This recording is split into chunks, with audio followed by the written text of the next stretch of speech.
ਰਾਮ ਸਰੂਪ ਅਣਖੀ ਦਾ novel ਹੈ ਜਿਨ ਸਿਰ ਸੋਹਣ ਪੱਟੀਆਂ। ਪਹਿਲਾ ਅੰਕ। ਸਾਈਕਲ ਦੀ ਟੱਲੀ ਖੜਕੀ ਤਾਂ ਨੀਰੂ ਭੱਜ ਕੇ ਦਰਵਾਜ਼ੇ ਤੇ ਆਈ। ਸਾਈਕਲ ਦੀ ਟੋਕਰੀ 'ਚ ਉਹਨੇ ਸਬਜ਼ੀ ਵਾਲਾ ਥੈਲਾ ਚੁੱਕਿਆ ਤੇ ਕਾਹਲ ਨਾਲ ਅੰਦਰ ਚਲੀ ਗਈ। ਸਬਜ਼ੀ ਕੀ ਹੈ ਉਹਨੇ ਇਹ ਨਹੀਂ ਦੇਖਿਆ। ਥੈਲੇ ਨੂੰ ਵਰਾਂਡੇ 'ਚ ਪਏ ਪੁਰਾਣੇ ਮੇਜ਼ ਉੱਤੇ ਰੱਖ ਦਿੱਤਾ ਤੇ ਉਹਦੇ ਵਿੱਚੋਂ ਇੱਕ ਮੋਟੀ ਸਾਰੀ ਪੁਸਤਕ ਕੱਢ ਕੇ ਕਮਰੇ 'ਚ ਚਲੀ ਗਈ।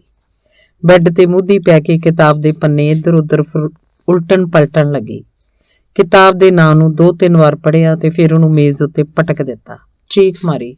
ਲਾਡ ਪਿਆਰ ਤੇ ਇਨਕਾਰ ਦੇ ਸੁਰ 'ਚ ਰਲੀ ਮਿਲੀ ਇੱਕ ਅਲਸਾਈ ਜਿਹੀ ਆਵਾਜ਼। ਬਾਊ ਜੀ ਨੇ ਆਪਣਾ ਸਾਈਕਲ ਟਿਕਾਣੇ ਉੱਤੇ ਖੜਾ ਦਿੱਤਾ ਸੀ ਤੇ ਹੁਣ ਛੋਟੀ ਕੁਰਸੀ ਉੱਤੇ ਬੈਠ ਕੇ ਬੂਟਾਂ ਦੇ ਤਸਮੇ ਖੋਲ ਰਹੇ ਸਨ। ਨੀਰੂ ਦੀ ਮਾਂ ਉਹਨਾਂ ਨੂੰ ਪਾਣੀ ਦਾ ਗਿਲਾਸ ਦੇ ਗਈ ਸੀ, ਪਰ ਪਾਣੀ ਅਜੇ ਉਹਨਾਂ ਨੇ ਪੀਤਾ ਨਹੀਂ ਸੀ। ਸੋਚ ਰਹੇ ਹੋਣਗੇ ਸਾਈਕਲ ਚਲਾ ਕੇ ਦਮ ਚੜਿਆ ਹੋਇਆ ਹੈ, ਜ਼ਰਾ ਆਰਾਮ ਲੈ ਲੈਣ। ਨਹੀਂ, ਹਾਂ, ਚੜੇ ਦਮ ਪਾਣੀ ਪੀਣ ਨਾਲ ਉਹਨਾਂ ਨੂੰ ਜ਼ੁਕਾਮ ਲੱਗ ਜਾਂਦਾ ਹੈ। ਦੋਵੇਂ ਬੂਟ ਰੈਕ 'ਚ ਰੱਖ ਕੇ ਤੇ ਚੱਪਲਾਂ ਪਹਿਨ ਕੇ ਬੋਲੇ, ਕਿਉਂ, ਕਿਆ ਬਾਤ, ਕਿਤਾਬ ਪਸੰਦ ਨਹੀਂ ਆਈ क्या? ये क्या उठा लाए बाबूजी? सिख इतिहास? मैं नहीं पढ़ती ये इतिहास। कोई उपन्यास ला कर देते या कोई मैगजीन होता मेरे वाला। सरिता, मुक्ता, मनोरमा, क्या रखा है इन मैगजीन में? दोबारा एक ही किस्म के लेख कहानियां देते जा रहे हैं। सारिका, धर्मयुग, साप्ताहिक हिंदुस्तान, कदम्बनी भी तो है। हाँ, वो तो है, वे भी तो आते रहते हैं, पर इस बार तुम यही पुस्तक पढ़ो। देखो क्या लिखा है इसमें। इतिहास की जानकारी भी होनी चाहिए। सिख होते हैं बाबूजी, हमारे नागपुर में बहुत हैं। इनका क्या इतिहास होगा भला? वाह, क्यों नहीं है इनका इतिहास? जैसे हमारे महाराष्ट्र में मरहट्टों के शिवाजी हुए हैं ना, ऐसे सिखों के गुरु गोविंद सिंह थे। उतने ही बड़े बहादुर, निडर और जंगजू। मजे की बात यह है कि दोनों एक ही समय मुगल बादशाह औरंगजेब के विरुद्ध लड़े। पढ़ो तो सही ये पुस्तक, गुरु नानक देव से महाराजा रंजीत सिंह तक। अच्छा, शिवाजी जितने बहादुर? हाँ, और क्या, मैंने खुद पढ़ी थी ये किताब एक बार। लेखक की भाषा भी बहुत अच्छी है, उपन्यास की तरह ही चलती है ये किताब। लेखक शायद कोई पंजाबी है। पंजाबी न हुआ तो किसी दूसरे प्रांत का होगा, इससे क्या फर्क पड़ता है? पंजाबी तो पाकिस्तान से आए लोग होते हैं। क्या मतलब? हमारे नागपुर में जो लोग सिख नहीं, वे पंजाबी हैं, क्योंकि वे पंजाबी भाषा बोलते हैं। वे अपना धर्म हिंदू बताते हैं। ये हिंदू लोग कहाँ हैं पंजाब में? पंजाब तो सिखों का है। तुम गड़बड़ी की बात कर रही हो। कहाँ से ये ली नॉलेज? बाबूजी गुस्से च बोले। फिर दसन लगे, पंजाब में सिर्फ सिख नहीं, हिंदू, मुसलमान और ईसाई भी हैं, बुद्धि, जैनी और अन्य कई धर्म जाति के लोग। सबको पंजाबी कहा जाता है। तो फिर क्या सिख भी पंजाबी होते हैं? और क्या? लो और सुन लो बाबूजी, मैंने तो सुना था कि मेरी एक सहेली है, वो पंजाबी बोलती है। वो लोग हिंदू हैं और पाकिस्तान से आए थे। अच्छा, तुम ये किताब पढ़ लो, सब पता चल जाएगा। मरहट्टे और पंजाबी बहुत बहादुर कौम है। पंजाबी मराठे से काफी मिलती जुलती भाषा है। फिर बोले, अरे क्या रखा है इन उपन्यास कहानियों में? इतिहास पढ़ो, इतिहास, इससे बहुत कुछ मिलता है। पढ़ के देखो ये पुस्तक, नॉवल, कहानियां सब भूल जाएगी। बाप बेटी ने अपनी चाह खत्म कर ली सी। नीरू दा छोटा भरा मनोज ट्यूशन पढ़न गया, अजे वापस नहीं सी आया। बाऊ जी उठ के बाथरूम वाल चले गए तो नीरू ने मनोज दा फिक्र किया। आई, मनोज कितने बजे गया था आज? स्कूल से आते ही। और क्या? तो फिर लौटा क्यों नहीं? आता ही होगा। बाऊजी बाथरूम तो बाहर आए थे नीरू दे चेहरे वाल गौर नाल वेखण लगे। उन्हां नूं निराशा भरी खुशी हुई। नीरू 30 सालां दी हो चुकी सी, पर हाल तक ਉਹਦਾ ਵਿਆਹ ਨਹੀਂ ਹੋਇਆ ਸੀ। ਉਹ ਤੋਂ ਛੋਟੀਆਂ 2 ਭੈਣਾਂ ਕਦੋਂ ਦੀਆਂ ਵਿਆਹੀਆਂ ਜਾ ਚੁੱਕੀਆਂ ਸੀ। ਉਹਨਾਂ ਨੂੰ ਉੱਥੇ ਨਾਗਪੁਰ 'ਚ ਹੀ ਮੁੰਡੇ ਲੱਭ ਗਏ ਸੀ। ਨੀਰੂ ਦੀ ਸ਼ਾਦੀ ਨਹੀਂ ਹੋਈ ਸੀ ਤਾਂ ਫਿਰ ਉਹ ਗਲਤ ਰਾਹਾਂ ਉੱਤੇ ਤਾਂ ਨਹੀਂ ਤੁਰੀ। ਕਿਤਾਬਾਂ ਰਸਾਲੇ ਪੜ੍ਹਨ 'ਚ ਹੀ ਆਪਣੇ ਆਪ ਨੂੰ ਰਿਝਾ ਰੱਖਿਆ। ਇਹ ਕਿਤਾਬਾਂ ਰਸਾਲੇ ਉਹਦੇ ਜੀਵਨ ਰੌਂ ਨੂੰ ਬੰਨ੍ਹ ਕੇ ਰੱਖਣ ਦਾ ਉਪਰਾਲਾ ਮਾਤਰ ਹੀ ਤਾਂ ਹਨ। ਜਿਵੇਂ ਕਿਸੇ ਬੱਚੇ ਨੂੰ ਤੇਜ਼ ਭੁੱਖ ਲੱਗੀ ਹੋਵੇ ਤੇ ਵਿਲਕ ਕੇ ਰੋ ਰਿਹਾ ਹੋਵੇ, ਉਹਦੀ ਮਾਂ ਉਹਨੂੰ ਸੋਹਣੇ ਸੋਹਣੇ ਫੁੱਲ ਜਾਂ ਸੋਹਣੀਆਂ ਸੋਹਣੀਆਂ ਕਿਤਾਬੀ ਤਸਵੀਰਾਂ ਦਿਖਾ ਕੇ ਉਹਨੂੰ ਚੁੱਪ ਕਰਾਉਣ 'ਚ ਕਾਮਯਾਬ ਹੋ ਜਾਏ। ਵਿਚਾਰੀ ਨੀਰੂ ਦਾ ਰੰਗ ਸਾਫ਼ ਸੀ, ਨਾ ਗੋਰਾ ਨਾ ਕਾਲਾ, ਬਸ ਵਿਚਲਾ ਮੇਲ। ਕੱਦ ਉਹਦਾ 5 ਫੁੱਟ 2 ਇੰਚ, ਨੈਣ ਨਕਸ਼ ਤਿੱਖੇ, ਪਰ ਇੱਕੋ ਨੁਕਸ ਪਤਲੀ ਬਹੁਤ ਸੀ, ਬਸ ਜਿਵੇਂ ਮਾਚਿਸ ਦੀ ਚੀਕ। ਪਤਾ ਨਹੀਂ ਲੱਗਦਾ ਸੀ ਉਹਦੇ ਮੋਢੇ ਕਿੱਥੇ ਹੈ, ਛਾਤੀ ਕਿੱਥੇ ਹੈ। ਕਮਰ ਦੀ ਕੋਈ ਖਾਸ ਪਹਿਚਾਣ ਨਹੀਂ ਸੀ, ਬਸ ਸਭ ਇੱਕੋ ਜਿਹੀ। ਇਕੱਠੀ ਹੋ ਕੇ ਉਹ ਮੰਜੇ ਤੇ ਬੈਠਦੀ ਤਾਂ ਗੰਢ ਜਿਹੀ ਲੱਗਦੀ। ਆਵਾਜ਼ ਕਮਾਲ ਦੀ ਆਵਾਜ਼। ਉਹਦੀ ਆਵਾਜ਼ 'ਚ ਇੱਕ ਖਿੱਚ ਸੀ, ਸ਼ਬਦਾਂ ਦੀ ਇੱਕ ਅਲਸਾਹਟ ਜੋ ਸੁਣਨ ਵਾਲੇ ਵਿੱਚ ਕੋਈ ਉਕਸਾਹਟ ਪੈਦਾ ਕਰਦੀ। ਉਹਦੀਆਂ ਅੱਖਾਂ 'ਚ ਜਾਦੂ ਸੀ, ਮੋਟੀ ਮੋਟੀ ਅੱਖ, ਟੋਪੀਦਾਰ। ਉਹਨੂੰ ਅਗਲੇ 'ਚ ਅੱਖਾਂ ਗੱਡ ਕੇ ਗੱਲ ਕਰਨ ਦੀ ਆਦਤ ਸੀ, ਪਰ ਹਾਏ ਉਹਦੇ ਸਰੀਰ ਦਾ ਪਤਲਾਪਨ। ਇਹੀ ਇੱਕ ਨੁਕਸ ਸੀ ਜਿਸ ਕਰਕੇ ਉਹਦੀ ਸ਼ਾਦੀ ਨਹੀਂ ਹੋ ਰਹੀ ਸੀ। ਉਹਨੂੰ ਦੇਖਣ ਵਾਲੇ ਆਉਂਦੇ, ਰੱਦ ਕਰਕੇ ਚਲੇ ਜਾਂਦੇ, ਘਰੋਂ ਬਾਹਰ ਨਿਕਲ ਕੇ ਬੋਲਣ ਲੱਗਦੇ, ਕੌਣ कराएगा शादी इस लकड़ी के साथ? बच्चा हो सकेगा क्या? हो भी गया तो दूध कहाँ से पिएगा? छातियां तो कहीं नजर नहीं आ रही। सबसे बड़ी बात तो काम की है भाई, ये तिनका सी लड़की इतने बड़े परिवार का काम छोड़ो जी। ਛੋਟੀਆਂ ਦੋਵੇਂ ਭੈਣਾਂ ਇਸ ਤਰ੍ਹਾਂ ਪਤਲੀਆਂ ਨਹੀਂ ਸਨ, ਭਰਵੇਂ ਸਰੀਰ ਦੀਆਂ ਸਨ। ਵਿਚਕਾਰਲੀ ਸਰਿਤਾ ਨੇ BA B.Ed ਕੀਤੀ। ਨਾਗਪੁਰ ਤੋਂ ਹੀ ਇੱਕ BA B.Ed ਮੁੰਡੇ ਨੂੰ ਉਹਦਾ ਰਿਸ਼ਤਾ ਹੋ ਗਿਆ। ਦੋਵੇਂ ਇੱਕੋ ਪ੍ਰਾਈਵੇਟ ਸਕੂਲ 'ਚ ਸਰਵਿਸ ਕਰਦੇ ਸੀ। ਛੋਟੀ ਮਧੂ ਨੇ ਹਾਇਰ ਸੈਕੰਡਰੀ ਕੀਤੀ ਸੀ। ਉਹ ਸੋਹਣੀ ਬਹੁਤ ਸੀ। ਰਿਸ਼ਤੇਦਾਰੀ ਦੇ ਇੱਕ ਨਵੀਂ ਨੇਵੀ 'ਚ ਭਰਤੀ ਮੁੰਡੇ ਨੂੰ ਉਹ ਅਚਾਨਕ ਪਸੰਦ ਆ ਗਈ। ਮਧੂ ਫੈਸ਼ਨਾਂ ਦੀ ਪੱਟੀ ਹੋਈ ਤੇ ਬੋਲ ਚਾਲ 'ਚ ਚੁਸਤ ਸੀ, ਟੱਪੂ ਟੱਪੂ ਕਰਦੀ ਫਿਰਦੀ। ਨੇਵੀ ਵਾਲੇ ਮੁੰਡੇ ਨੇ ਇੱਕ ਸ਼ਾਦੀ 'ਚ ਉਹਨੂੰ ਦੇਖਿਆ ਤੇ ਬਸ ਲੈ ਉੱਡਿਆ। ਨੀਰੂ ਨੇ ਸਿਰਫ BA ਕੀਤਾ, ਫਿਰ ਨਾ ਕੋਈ ਟ੍ਰੇਨਿੰਗ, ਨਾ ਅਗਲੀ ਹੋਰ ਪੜ੍ਹਾਈ। ਹੁਣ ਤਾਂ ਉਹਨੂੰ ਅਕਾਡਮਿਕ ਕਿਸਮ ਦੀਆਂ ਕਿਤਾਬਾਂ ਨਾਲ ਹੀ ਇੱਕ ਤਰ੍ਹਾਂ ਦੀ ਨਫ਼ਰਤ ਸੀ। ਉਹ ਕੋਈ ਨੌਕਰੀ ਨਹੀਂ ਕਰਨਾ ਚਾਹੁੰਦੀ ਸੀ। ਉਹਦੀ ਮਾਂ ਸਮਝਾਉਂਦੀ, ਕਹੀਂ ਵੀ ਕੋਈ ਛੋਟੀ ਮੋਟੀ ਸਰਵਿਸ ਲੈ ਲਓ, ਕੋਈ ਨਾ ਕੋਈ ਲੜਕਾ ਸੰਪਰਕ में आ जाएगा। मधु प्रति ਉਹਨੂੰ ਈਰਖਾ ਹੋਣ ਲੱਗਦੀ। जरा भी नहीं भटकना पड़ा उसे तो। सुंदरता के बल पर ही चली गई लड़की। हर किसी की किस्मत में ऐसा कहाँ होता है। ਤੇ ਹੁਣ 30 ਸਾਲ ਤੱਕ ਪਹੁੰਚਦੇ ਨੀਰੂ ਦੇ ਸੁਪਨੇ ਮੁੱਕ ਗਏ ਸਨ। ਉਹਨੇ ਫੈਸਲਾ ਕਰ ਰੱਖਿਆ ਸੀ ਕਿ ਉਹ ਸ਼ਾਦੀ ਨਹੀਂ ਕਰਾਏਗੀ, ਕੁਵਾਰੀ ਮਰ ਜਾਏਗੀ। ਸ਼ਾਦੀ ਜ਼ਰੂਰੀ ਤਾਂ ਨਹੀਂ ਹੁੰਦੀ ਹਰ ਲੜਕੀ ਲਈ। ਉਹ ਦਲੀਲਾਂ ਘੜਨ ਲੱਗਦੀ। ਕਦੇ ਕਦੇ ਉਹ ਫੜ ਮਾਰਦੀ, ਗ੍ਰੇਟ ਲੜਕੀਆਂ ਸ਼ਾਦੀ ਨਹੀਂ ਕਰਵਾਇਆ ਕਰਤੀ, ਸ਼ਾਦੀ ਤੋਂ ਝੰझट ਹੈ, ਜੰਜਾਲ ਹੈ। ਪਰ ਬਾਊ ਜੀ ਨੀਰੂ ਦੇ ਇਸ ਫੈਸਲੇ ਤੋਂ ਕਦੀ ਵੀ ਸੰਤੁਸ਼ਟ ਨਾ ਹੁੰਦੇ। ਉਹ ਕਰ ਵੀ ਕੀ ਸਕਦੇ ਸੀ। ਉਹਨਾਂ ਦੀਆਂ ਆਪਣੀਆਂ ਸਾਰੀਆਂ ਕੋਸ਼ਿਸ਼ਾਂ ਨਾਕਾਮਯਾਬ ਰਹੀਆਂ। ਉਹਨਾਂ ਨੂੰ ਇਹ ਜ਼ਰੂਰ ਪਤਾ ਸੀ ਕਿ ਨੀਰੂ ਦਾ ਫੈਸਲਾ ਅੰਗੂਰ ਖੱਟਿਆਂ ਵਰਗੀ ਗੱਲ ਹੈ। ਉਹਨਾਂ ਦੀ ਉਮਰ 55 ਸਾਲ ਹੋ ਚੁੱਕੀ ਸੀ। ਰਿਟਾਇਰ ਹੋਣ 'ਚ ਸਿਰਫ 3 ਸਾਲ ਬਾਕੀ ਸੀ। ਉਹ ਝੋਰਾ ਕਰਦੇ, ਜੇ ਕੁੜੀ ਰਿਟਾਇਰ ਹੋਣ ਤੋਂ ਪਹਿਲਾਂ ਕਿਸੇ ਟਿਕਾਣੇ ਲੱਗ ਜਾਂਦੀ ਤਾਂ ਚੰਗਾ ਸੀ। ਰਿਟਾਇਰ ਹੋਣ ਤੋਂ ਬਾਅਦ ਉਹਨਾਂ ਦੀ ਆਰਥਿਕ ਹਾਲਤ ਕਮਜ਼ੋਰ ਹੋ ਜਾਏਗੀ ਤੇ ਨਾਲੇ ਬੰਦਾ ਸਰਵਿਸ 'ਚ ਹੋਵੇ ਤਾਂ ਮਿੱਤਰ ਦੋਸਤ ਉਧਾਰ ਪੈਸਾ ਦੇ ਦਿੰਦੇ ਆ ਕਿ ਉਹਦੇ ਵਾਪਸ ਆ ਜਾਣ ਦੀ ਆਸ ਵੀ ਹੁੰਦੀ ਹੈ, ਤੇ ਰਿਟਾਇਰਡ ਬੰਦੇ ਨੂੰ ਕੋਈ ਉਧਾਰ ਨਹੀਂ ਦਿੰਦਾ। ਇੱਕ ਫਿਕਰ ਉਹਨਾਂ ਨੂੰ ਹੋਰ ਵੀ ਲੱਗਿਆ ਰਹਿੰਦਾ, ਸ਼ਾਦੀ ਨਾ ਹੋਣ ਕਰਕੇ ਨਿਰਾਸ਼ ਕੁੜੀ ਕੀ ਪਤਾ ਕਿਹਦਾ ਕੀ ਕਰ ਬੈਠੇ, ਕਿਸੇ ਨਾਲ ਐਵੇਂ ਨਾ ਉੱਠ ਤੁਰੇ, ਜਾਂ ਕੀ ਹੈ ਖੁਦਕੁਸ਼ੀ ਵਰਗੀ ਕੋਈ ਗੱਲ ਕਰ ਬੈਠੇ। ਬਾਬੂ ਵਿਠਲ ਰਾਓ ਸ਼ਿਵਾਜੀ ਪਾਟਿਲ ਇੱਕ ਸਮਝਦਾਰ, ਨੇਕ ਤੇ ਇਮਾਨਦਾਰ ਵਿਅਕਤੀ ਸੀ। ਉਹਨਾਂ ਨੇ ਦੁਨੀਆ ਦੇਖੀ ਹੋਈ ਸੀ, ਜ਼ਿੰਦਗੀ ਦੇ ਉਤਾਰ ਚੜ੍ਹਾਅ ਮਾਪੇ ਹੋਏ ਸਨ। ਉਹਨਾਂ ਨੂੰ ਇੰਨਾ ਫਿਕਰ ਮੁੰਡੇ ਦੀ ਪੜ੍ਹਾਈ ਤੇ ਫਿਰ ਉਹਦੀ ਨੌਕਰੀ ਦਾ ਨਹੀਂ ਸੀ ਜਿੰਨੀ ਚਿੰਤਾ ਉਹਨਾਂ ਨੂੰ ਨੀਰੂ ਦੀ ਵੱਡ ਖਾਂਦੀ। ਉਹਨਾਂ ਨੇ ਇੱਕੋ ਸਮਾਧਾਨ ਸੋਚਿਆ ਕਿ ਉਹ ਕਿਵੇਂ ਨਾ ਕਿਵੇਂ ਰੁੱਝੀ ਰਹੇ। ਉਹਦਾ ਧਿਆਨ ਕਿਤਾਬਾਂ ਰਸਾਲਿਆਂ 'ਚ ਰਹੇ ਤਾਂ ਉਹ ਕਿਸੇ ਹੋਰ ਪਾਸੇ ਭਟਕੇਗੀ ਨਹੀਂ। ਪਾਟਿਲ ਸਾਹਿਬ ਨਗਰ ਨਿਗਮ 'ਚ ਹੈੱਡ ਕਲਰਕ ਸਨ। ਨਗਰ ਨਿਗਮ ਦਾ ਦਫ਼ਤਰ ਮਹੱਲਾਂ 'ਚ ਸੀ।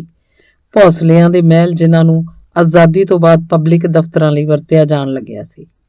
ਪਾਟਿਲ ਸਾਹਿਬ ਦਾ ਆਪਣਾ ਘਰ ਬੁੱਧ ਨਗਰ 'ਚ ਸੀ। ਬੁੱਧ ਨਗਰ ਤੋਂ ਮਹੱਲ ਲਗਭਗ 4 ਮੀਲ ਸਨ। ਉਹਨਾਂ ਕੋਲ ਬਾਈਸਾਈਕਲ ਸੀ, ਕਈ ਵਰ੍ਹੇ ਪੁਰਾਣਾ। ਕੋਈ ਚੀਜ਼ ਟੁੱਟਦੀ ਜਾਂ ਖਰਾਬ ਹੁੰਦੀ ਉਹ ਨਵੀਂ ਪਵਾ ਲੈਂਦੇ। ਸਾਈਕਲ ਨੂੰ ਪੂੰਝ ਸਵਾਰ ਕੇ ਰੱਖਦੇ, ਦਫ਼ਤਰੋਂ ਆ ਕੇ ਸਾਈਕਲ ਸਾਫ਼ ਕਰਦੇ, ਦਫ਼ਤਰ ਜਾਣ ਵੇਲੇ ਵੀ ਕੱਪੜਾ ਮਾਰ ਲੈਂਦੇ। ਤੇਲ ਦੀ ਕੁੱਪੀ, ਗਰੀਸ, ਰੈਂਚ, ਚਾਬੀ ਤੇ ਪੰਪ ਘਰ 'ਚ ਸਨ। ਪੰਕਚਰ ਦਾ ਸਾਰਾ ਸਮਾਨ ਵੀ। ਸਾਈਕਲ ਦਾ ਕੰਮ ਸਭ ਉਹ ਖੁਦ ਜਾਣਦੇ ਸਨ। ਸਾਈਕਲ ਨਵਾਂ ਲੈਣ ਦਾ ਇਰਾਦਾ ਉਹਨਾਂ ਨੇ ਕਦੇ ਨਹੀਂ ਬਣਿਆ ਸੀ। ਸਾਈਕਲ ਜਿੰਨਾ ਪੁਰਾਣਾ ਹੁੰਦਾ ਜਾਂਦਾ ਓਨਾ ਹੀ ਉਹਦੇ ਨਾਲ ਉਹਨਾਂ ਦਾ ਮੋਹ ਵੱਧਦਾ ਜਾਂਦਾ। ਨया 9 ਦਿਨ, ਪੁਰਾਣਾ 100 ਦਿਨ, ਉਹ ਹੱਸਿਆ ਕਰਦੇ। ਉਹਨਾਂ ਦੇ ਦਫ਼ਤਰ 'ਚ ਕਰਮਚਾਰੀਆਂ ਦੀ ਆਪਣੀ ਲਾਇਬ੍ਰੇਰੀ ਸੀ। ਬਹੁਤ ਸਾਰੀਆਂ ਕਿਤਾਬਾਂ ਸਨ। हिंदी, मराठी, उर्दू ते अंग्रेजी दीयां किताबां। सब प्रकार दे मासिक ते सप्ताहिक पत्तर आउंदे, हिंदी, मराठी, उर्दू ते अंग्रेजी दे। हर कर्मचारी ਨੂੰ 5 ਰੁਪਏ ਮਹੀਨੇ ਚੰਦਾ ਦੇਣਾ ਪੈਂਦਾ। ਰਸਾਲੇ ਚਾਹੇ ਉਹ 1 ਮਹੀਨੇ ਵਿੱਚ 40 ਪੜ੍ਹ ਲਵੇ। ਇੱਕ ਕਰਮਚਾਰੀ ਇੱਕੋ ਸਮੇਂ 2 ਰਸਾਲੇ ਆਪਣੇ ਘਰ ਨੂੰ ਲਿਜਾ ਸਕਦਾ ਹੈ, ਪਰ 3 ਦਿਨ ਤੋਂ ਵੱਧ ਨਹੀਂ ਰੱਖ ਸਕਦਾ ਸੀ। ਕਿਤਾਬ 1 ਹਫ਼ਤੇ ਲਈ ਹੁੰਦੀ। ਪਾਟਿਲ ਸਾਹਿਬ ਆਪ ਵੀ ਸਾਹਿਤਕ ਰੁਚੀਆਂ ਵਾਲੇ ਸਨ। ਉਹ ਘਰ ਆ ਕੇ ਕੋਈ ਨਾ ਕੋਈ ਕਿਤਾਬ ਜਾਂ ਮੈਗਜ਼ੀਨ ਪੜ੍ਹਦੇ ਰਹਿੰਦੇ। ਉਹਨਾਂ ਨੂੰ ਇਤਿਹਾਸ ਦੀਆਂ ਕਿਤਾਬਾਂ 'ਚ ਬਹੁਤ ਦਿਲਚਸਪੀ ਸੀ। ਨੀਰੂ ਨੂੰ ਕੁਝ ਵੀ ਮਿਲਦਾ ਸਭ ਪੜ੍ਹ ਲੈਂਦੀ। ਉਹਦੀ ਆਪਣੀ ਕੋਈ ਖਾਸ ਦਿਲਚਸਪੀ ਨਹੀਂ ਸੀ। ਅਸਲ 'ਚ ਤਾਂ ਉਹ ਵਕਤ ਕੱਟੀ ਲਈ ਪੜ੍ਹਦੀ, ਪਰ ਹੁਣ ਦਿਨੋਂ ਦਿਨ ਉਹਦਾ ਝੁਕਾਅ ਸਾਹਿਤਕ ਮੈਗਜ਼ੀਨ ਕਿਤਾਬਾਂ ਵੱਲ ਬਹੁਤਾ ਹੁੰਦਾ ਜਾ ਰਿਹਾ ਸੀ। ਤੇ ਅੱਜ ਬਾਊ ਜੀ ਉਹਦੇ ਲਈ ਇਤਿਹਾਸ ਦੀ ਕਿਤਾਬ ਲੈ ਆਏ ਸੀ। ਸਿੱਖ ਇਤਿਹਾਸ, ਗੁਰੂ ਨਾਨਕ ਦੇਵ ਸੇ ਮਹਾਰਾਜਾ ਰਣਜੀਤ ਸਿੰਘ ਤੱਕ, ਭਾਗ 2। ਨੀਰੂ ਨੇ ਸਿੱਖ ਇਤਿਹਾਸ ਪੜ੍ਹਿਆ ਤੇ ਫਿਰ ਇੱਕ ਵਾਰ ਦੁਬਾਰਾ ਪੜ੍ਹਿਆ। ਇਸ ਵਾਰ ਕਈ ਦਿਨ ਲਾ ਕੇ। ਪਹਿਲੀ ਵਾਰ ਤਾਂ ਉਹਨੇ 4 ਦਿਨਾਂ 'ਚ ਹੀ ਇਹ ਪੁਸਤਕ ਪੜ੍ਹ ਸੁੱਟੀ ਸੀ। ਪੜ੍ਹੀ ਤੇ ਪਹਿਲਾਂ ਪੜ੍ਹੀਆਂ ਪੁਸਤਕਾਂ ਵਾਂਗ ਬਾਊ ਜੀ ਦੇ ਮੇਜ਼ ਤੇ ਪਟਕ ਦਿੱਤੀ। ਬਾਊ ਜੀ ਦੇ ਮੇਜ਼ ਤੇ ਰੱਖੀ ਕਿਤਾਬ ਦਾ ਮਤਲਬ ਹੁੰਦਾ ਸੀ ਉਹ ਪੜ੍ਹ ਲਈ ਗਈ ਹੈ ਤੇ ਉਹਨੂੰ ਵਾਪਸ ਕਰ ਦਿੱਤਾ ਜਾਏ। ਸ਼ਾਮ ਨੂੰ ਕਿਤਾਬ ਮੁਕਾਈ ਸੀ, ਪਰ ਉਹ ਦੇਰ ਰਾਤ ਤੱਕ ਉਹਦੇ ਬਾਰੇ ਸੋਚਦੀ ਰਹੀ। ਉਸ ਰਾਤ ਉਹਨੂੰ ਗੂੜੀ ਨੀਂਦ ਨਹੀਂ ਆਈ। ਸਵੇਰੇ ਸਦਿਆਂ ਹੀ ਜਾਗ ਆ ਗਈ। ਉਹ ਸੋਚ ਰਹੀ ਸੀ, ਸਿੱਖ ਧਰਮ ਕਿਹੋ ਜਿਹਾ ਧਰਮ ਹੈ। ਸ਼ਾਦੀशुदा ਲੋਕ ਵੀ ਰੱਬ ਦੇ ਭਗਤ ਕਹਾਉਂਦੇ ਐ। 10 ਨੌਆਂ ਦੀ ਕਿਰਤ ਕਰਨਾ, ਫਿਰ ਵੰਡ ਕੇ ਛਕਣਾ, ਨਾਮ ਜਪਦੇ ਰਹਿਣਾ ਉਹਨਾਂ ਦੀ ਜ਼ਿੰਦਗੀ ਦਾ ਕਿੰਨਾ ਸੰਖੇਪ ਤੇ ਭਾਵਪੂਰਤ ਫਲਸਫਾ ਹੈ। 10ਵਾਂ ਦਸੌਂਦ ਮਤਲਬ ਕਿ ਆਪਣੀ ਕਮਾਈ 'ਚੋਂ ਨੇਕ ਕੰਮਾਂ ਉੱਤੇ ਉਹਦਾ ਕੁਝ ਹਿੱਸਾ ਖਰਚ ਕਰਨਾ ਵੀ ਕਿੰਨੀ ਸੋਹਣੀ ਪਿਰਤ ਹੈ। ਗੁਰੂ ਨਾਨਕ ਦੇਵ ਨੇ ਕਿਵੇਂ ਸਾਰੀ ਦੁਨੀਆ ਦਾ ਭਰਮਣ ਕਰਕੇ ਉਹਨਾਂ ਲੋਕਾਂ ਨੂੰ ਜ਼ਿੰਦਗੀ ਦੇ ਅਸਲੀ ਅਰਥ ਸਮਝਾਏ। ਹਿੰਦੂ ਕੌਮ ਕਿੰਨੀ ਕੱਟੜ ਬਣ ਚੁੱਕੀ ਸੀ। ਅਜਿਹੀ ਪੇਚੀਦਾ ਜੀਵਨ ਜਾਂਚ ਵਿੱਚ ਤਾਂ ਬੰਦਾ ਦਮ ਘੁੱਟ ਕੇ ਕਿਹੜਾ ਨਾ ਮਰ ਜਾਏ। ਗੁਰੂ ਨਾਨਕ ਨੇ ਲੋਕਾਂ ਨੂੰ ਸੰਖੇਪ ਜੀਵਨ ਜਾਂਚ ਦਾ ਰਾਹ ਦੱਸਿਆ। ਗੁਰੂ ਅਰਜਨ ਦੇਵ ਨੇ ਕਿੱਡਾ ਵੱਡਾ ਕੰਮ ਕੀਤਾ ਸ੍ਰੀ ਗੁਰੂ ਗ੍ਰੰਥ ਸਾਹਿਬ ਦੀ ਸੰਪਾਦਨਾ ਕਰਕੇ। ਨੀਰੂ ਸੋਚ ਰਹੀ ਸੀ, ਇਹ ਗ੍ਰੰਥ ਇਕੱਲੇ ਸਿੱਖਾਂ ਦਾ ਕਦੋਂ ਹੈ? ਇਹ ਤਾਂ ਭਾਰਤੀ ਸੱਭਿਆਚਾਰ ਦਾ ਦਸਤਾਵੇਜ਼ ਹੈ, ਸਾਰੇ ਹਿੰਦੁਸਤਾਨ ਦੀ ਸਾਂਝੀ ਧਰਮ ਪੁਸਤਕ। ਇਸ 'ਚ ਸਭ ਧਰਮਾਂ ਤੇ ਭਗਤਾਂ ਦੀ ਬਾਣੀ ਹੈ, ਹਿੰਦੂ ਕੀ ਮੁਸਲਮਾਨ ਕੀ। ਸਿੱਖ ਇਤਿਹਾਸ ਪੁਸਤਕ ਦੇ ਲੇਖਕ ਨੇ ਲਿਖਿਆ ਸੀ ਕਿ ਗੁਰੂ ਗ੍ਰੰਥ ਸਾਹਿਬ ਵਿਚਲੀ ਬਾਣੀ ਮਨੁੱਖ ਨੂੰ ਅਸਲੀ ਮਨੁੱਖ ਹੋਣਾ ਸਿਖਾਉਂਦੀ ਹੈ। ਨੀਰੂ ਦੇ ਮਨ 'ਚ ਗੱਲ ਆ ਰਹੀ ਸੀ ਕਿ ਗ੍ਰੰਥ ਤਾਂ ਫਿਰ ਗੁਰਮੁਖੀ ਲਿਪੀ 'ਚ ਹੋਏਗਾ, ਉਹ ਇਹਨੂੰ ਨਹੀਂ ਪੜ੍ਹ ਸਕੇਗੀ। ਪਰ ਕੀ ਹੈ, ਇਹ ਹਿੰਦੀ 'ਚ ਛਪਿਆ ਮਿਲ ਸਕਦਾ ਹੋਇਆ ਤਾਂ ਇਹਨੂੰ ਜ਼ਰੂਰ ਪੜ੍ਹੇਗੀ, ਚਾਹੇ ਕਿੱਡਾ ਵੱਡਾ ਹੋਵੇ ਇਹ ਗ੍ਰੰਥ। ਕਿਹੋ ਜਿਹਾ ਗੁਰੂ ਸੀ ਉਹ ਕਿ ਨਾਮ ਜਪਦਾ ਜਪਦਾ ਤੱਤੀ ਤਵੀ ਤੇ ਬੈਠ ਗਿਆ। ਥੱਲਿਓਂ ਅੱਗ ਬਲ ਰਹੀ ਸੀ, ਉੱਤੇ ਉਹਦੇ ਸਿਰ 'ਚ ਗਰਮ ਰੇਤ ਪੈ ਰਹੀ ਸੀ। ਇਹ ਨਾਮ 'ਚ ਕਿੰਨੀ ਤਾਕਤ ਹੈ। ਮਨੁੱਖ ਨੂੰ ਸਰੀਰਕ ਕਸ਼ਟ ਦਾ ਅਨੁਭਵ ਨਹੀਂ ਹੁੰਦਾ। ਕਿੰਨਾ ਮਹਾਨ ਸੀ ਉਹ ਗੁਰੂ, ਕਿੰਨਾ ਜ਼ਾਲਮ ਸੀ ਬਾਦਸ਼ਾਹ ਜਹਾਂਗੀਰ। ਗੁਰੂ ਤੇਗ ਬਹਾਦਰ ਦੀ ਕੁਰਬਾਨੀ ਬੇਮਿਸਾਲ ਸੀ। ਨੀਰੂ ਨੇ ਆਪਣੀਆਂ ਅੱਖਾਂ 'ਚ ਚਾਂਦਨੀ ਚੌਕ ਦਾ ਉਹ ਭਿਆਨਕ ਦ੍ਰਿਸ਼ ਭਰ ਲਿਆ ਤੇ ਇੱਕ ਚੀਸ ਵੱਟ ਕੇ ਅੱਖਾਂ ਬੰਦ ਕਰ ਲਈਆਂ। ਤੇ ਫਿਰ ਗੁਰੂ ਗੋਬਿੰਦ ਸਿੰਘ ਦਾ ਸਮੁੱਚਾ ਜੀਵਨ, ਉਹਦੇ ਸਰਬੰਸ ਦੀਆਂ ਕੁਰਬਾਨੀਆਂ। ਕਿੱਡਾ ਮਹਾਨ ਯੋਧਾ ਸੀ ਗੁਰੂ ਗੋਬਿੰਦ ਸਿੰਘ, ਤੇ ਕਿੱਡਾ ਵੱਡਾ ਸਾਹਿਤਕਾਰ, ਨਾਲ ਦੀ ਨਾਲ ਕਿੱਡਾ ਵੱਡਾ ਧਾਰਮਿਕ ਨੇਤਾ। ਉਹ ਸੰਤ ਸੀ, ਸਿਪਾਹੀ ਵੀ ਸੰਤ ਸਿਪਾਹੀ। ਉਹਨੇ ਖਾਲਸੇ ਦੀ ਸਿਰਜਣਾ ਕੀਤੀ, ਖਾਲਸੇ ਨੂੰ ਆਪਣਾ ਖਾਸ ਬਾਣਾ ਦਿੱਤਾ, ਰਹਿਣੀ ਬਹਿਣੀ ਦਿੱਤੀ, ਚਾਜਾ ਚਾਰ ਦਿੱਤਾ। ਉਹ ਹੈਰਾਨ ਹੋਣ ਲੱਗੀ, ਗੁਰੂ ਗੋਬਿੰਦ ਸਿੰਘ ਸਾਰੀ ਉਮਰ ਲੜਾਈਆਂ ਲੜਦੇ ਰਹੇ। ਜਦੋਂ ਜੰਗ ਦੇ ਮੈਦਾਨ 'ਚ ਨਹੀਂ ਹੁੰਦੇ ਸਨ, ਉਹਦੇ ਮਨ ਅੰਦਰ ਇੱਕ ਲੜਾਈ ਛਿੜੀ ਰਹਿੰਦੀ ਹੋਏਗੀ। ਉਸ ਲੜਾਈ ਦੀ ਬੇਚੈਨੀ ਤੇ ਜੋਸ਼ ਦੀ ਅਵਸਥਾ 'ਚੋਂ ਕਵਿਤਾ ਲਿਖਦਾ। ਕਿੰਨਾ ਮਹਾਨ ਸੀ, ਥਰ ਥਰ ਕੰਬਦੀ ਤੇ ਸ਼ਕਤੀ ਦਾ ਸਾਕਾਰ ਰੂਪ, ਬਿਜਲੀ ਦੀ ਨੰਗੀ ਤਾਰ। ਉਸ ਗੁਰੂ ਦਾ ਸਦਾਚਾਰ ਕਿੰਨਾ ਉੱਚਾ ਸੀ। ਕਿਸੇ ਬੀਬੀ ਨੇ ਅਰਜ਼ ਕੀਤੀ, ਮੈਂ ਤੁਹਾਡੇ ਜਿਹਾ ਕੋਈ ਯੋਧਾ ਤੇ ਸੁੰਦਰ ਪੁੱਤਰ ਚਾਹੁੰਦੀ ਹਾਂ। ਗੁਰੂ ਬੋਲਿਆ, ਬੀਬੀ ਤੂੰ ਮੈਨੂੰ ਹੀ ਆਪਣਾ ਪੁੱਤਰ ਸਮਝ। ਲੇਖਕ ਨੇ ਇੱਕ ਥਾਂ ਇਹ ਵੀ ਲਿਖਿਆ ਸੀ ਕਿ ਸਿੱਖ ਲੋਕ ਦੁਨੀਆ ਦੇ ਹਰ ਕੋਨੇ 'ਚ ਵਿਆਪਕ ਹਨ। ਜਿੰਨੇ ਸਿੱਖ ਹੁਣ ਪੰਜਾਬ 'ਚ ਹਨ, ਉਨੇ ਹੀ ਪੰਜਾਬ ਤੋਂ ਬਾਹਰ ਭਾਰਤ ਦੇ ਦੂਜੇ ਪ੍ਰਾਂਤਾਂ 'ਚ ਹੋਣਗੇ, ਤੇ ਜਿੰਨੇ ਸਿੱਖ ਭਾਰਤ 'ਚ ਹਨ, ਉਨੇ ਹੀ ਭਾਰਤ ਤੋਂ ਬਾਹਰ ਦੂਜੇ ਮੁਲਕਾਂ 'ਚ ਹੋਣਗੇ। ਇੱਕ ਦੂਜਾ ਪੰਜਾਬ ਕੈਨੇਡਾ 'ਚ ਵਸਿਆ ਹੋਇਆ ਹੈ, ਇੱਦਾਂ ਹੀ ਇੱਕ ਹੋਰ ਪੰਜਾਬ ਇੰਗਲੈਂਡ ਵਿੱਚ। ਨੀਰੂ ਨੇ ਧਿਆਨ ਕੀਤਾ, ਨਾਗਪੁਰ ਵਿੱਚ ਹੀ ਕਿੰਨੇ ਸਿੱਖ ਹੈ। ਗੁਰੂ ਨਾਨਕਪੁਰਾ ਬਸਤੀ ਤਾਂ ਹੈ ਹੀ ਸਾਰੀ ਸਿੱਖਾਂ ਦੀ।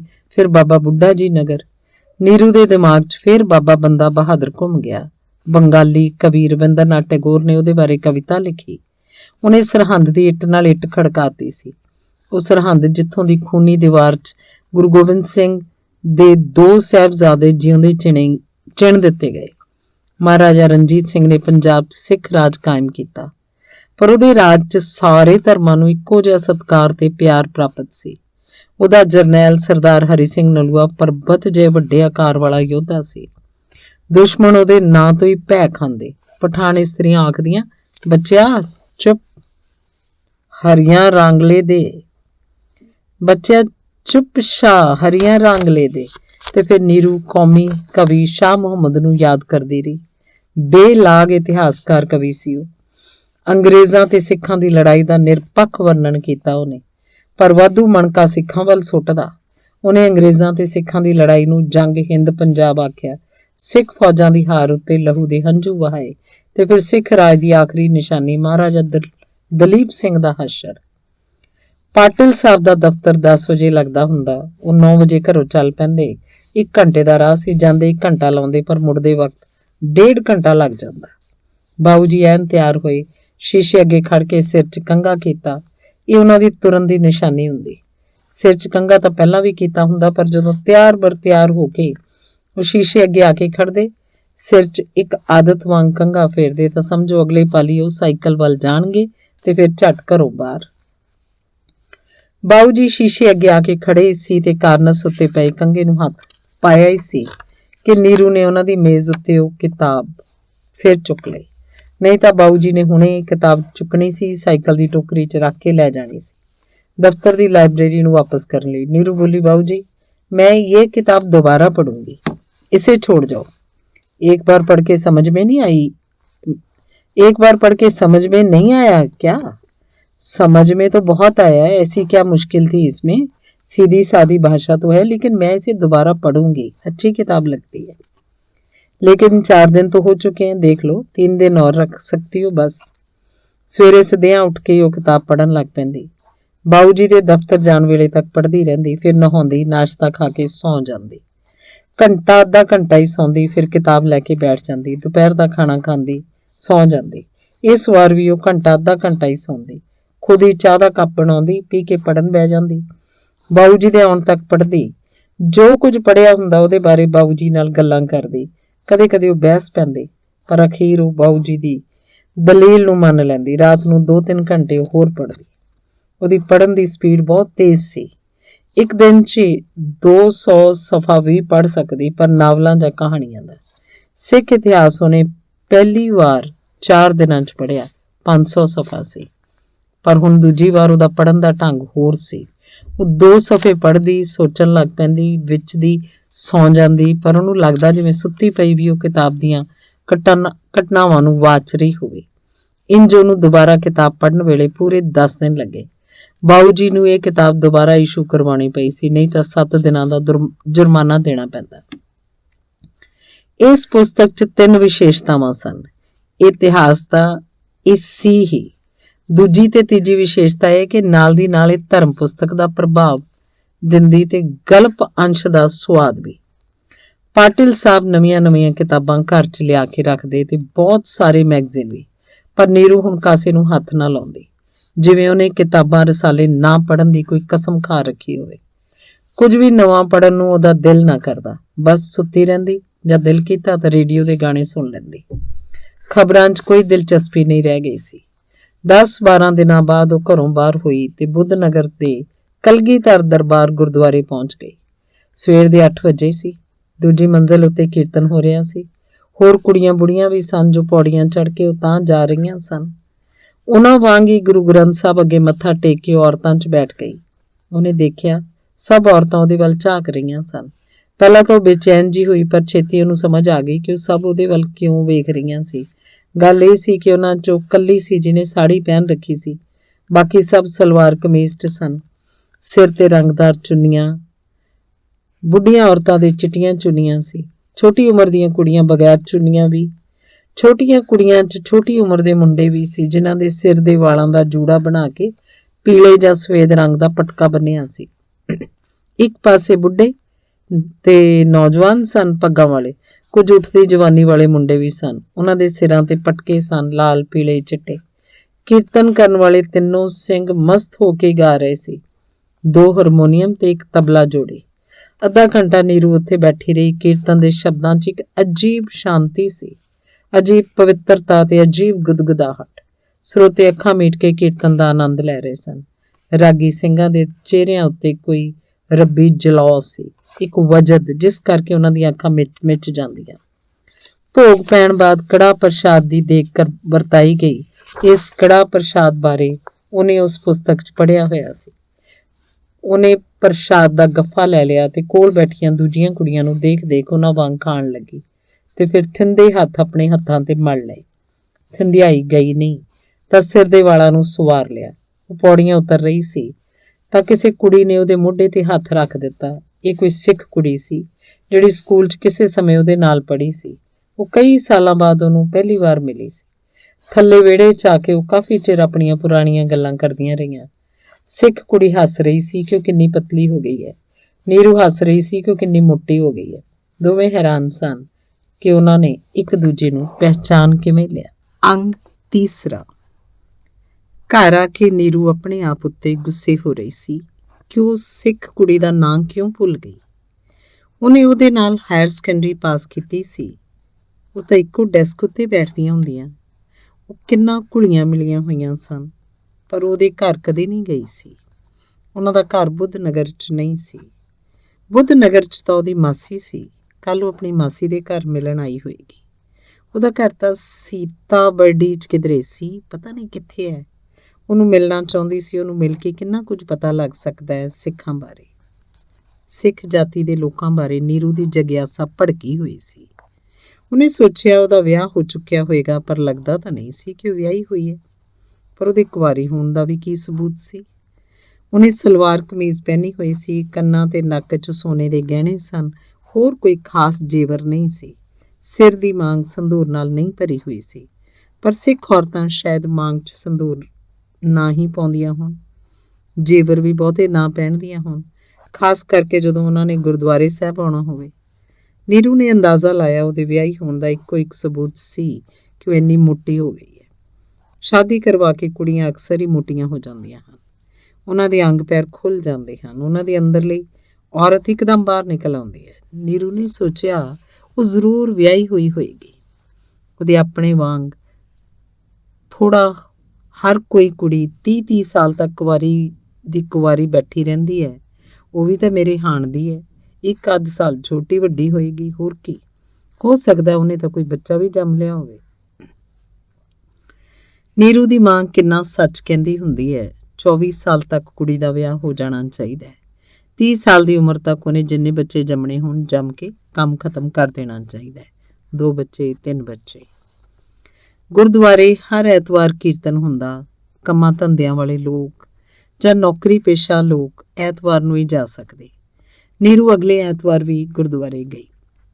ਇਸ ਵਾਰ ਉਹਨੇ ਵੀ ਸਲਵਾਰ ਕਮੀਜ਼ ਪਹਿਨ ਲਈ ਸੀ, ਗਲ 'ਚ ਰੰਗਦਾਰ ਚੁੰਨੀ। ਅੱਜ ਤਾਂ ਉਹ ਵੀ ਲੱਗਦਾ ਸੀ ਜਿਵੇਂ ਕੋਈ ਪੰਜਾਬਣ ਹੋਵੇ। ਬੁੜੀਆਂ ਕੁੜੀਆਂ ਦੇ ਇਕੱਠ 'ਚ ਉਹਦੀਆਂ ਨਜ਼ਰਾਂ ਉਸ ਸਿੱਖ ਕੁੜੀ ਨੂੰ ਲੱਭ ਰਹੀਆਂ ਸਨ, ਪਰ ਉਹ ਕਿਧਰੇ ਨਹੀਂ ਸੀ। ਨੀਰੂ ਨੇ ਸੋਚਿਆ ਉਹ ਮਾਸੀ ਦੇ ਘਰੋਂ ਚਲੀ ਗਈ ਹੋਏਗੀ। ਇੰਨੇ ਦਿਨ ਉਹ ਕਦੋਂ ਬੈਠੀ ਰਹਿ ਸਕਦੀ ਸੀ ਮਾਸੀ ਦੇ ਘਰ।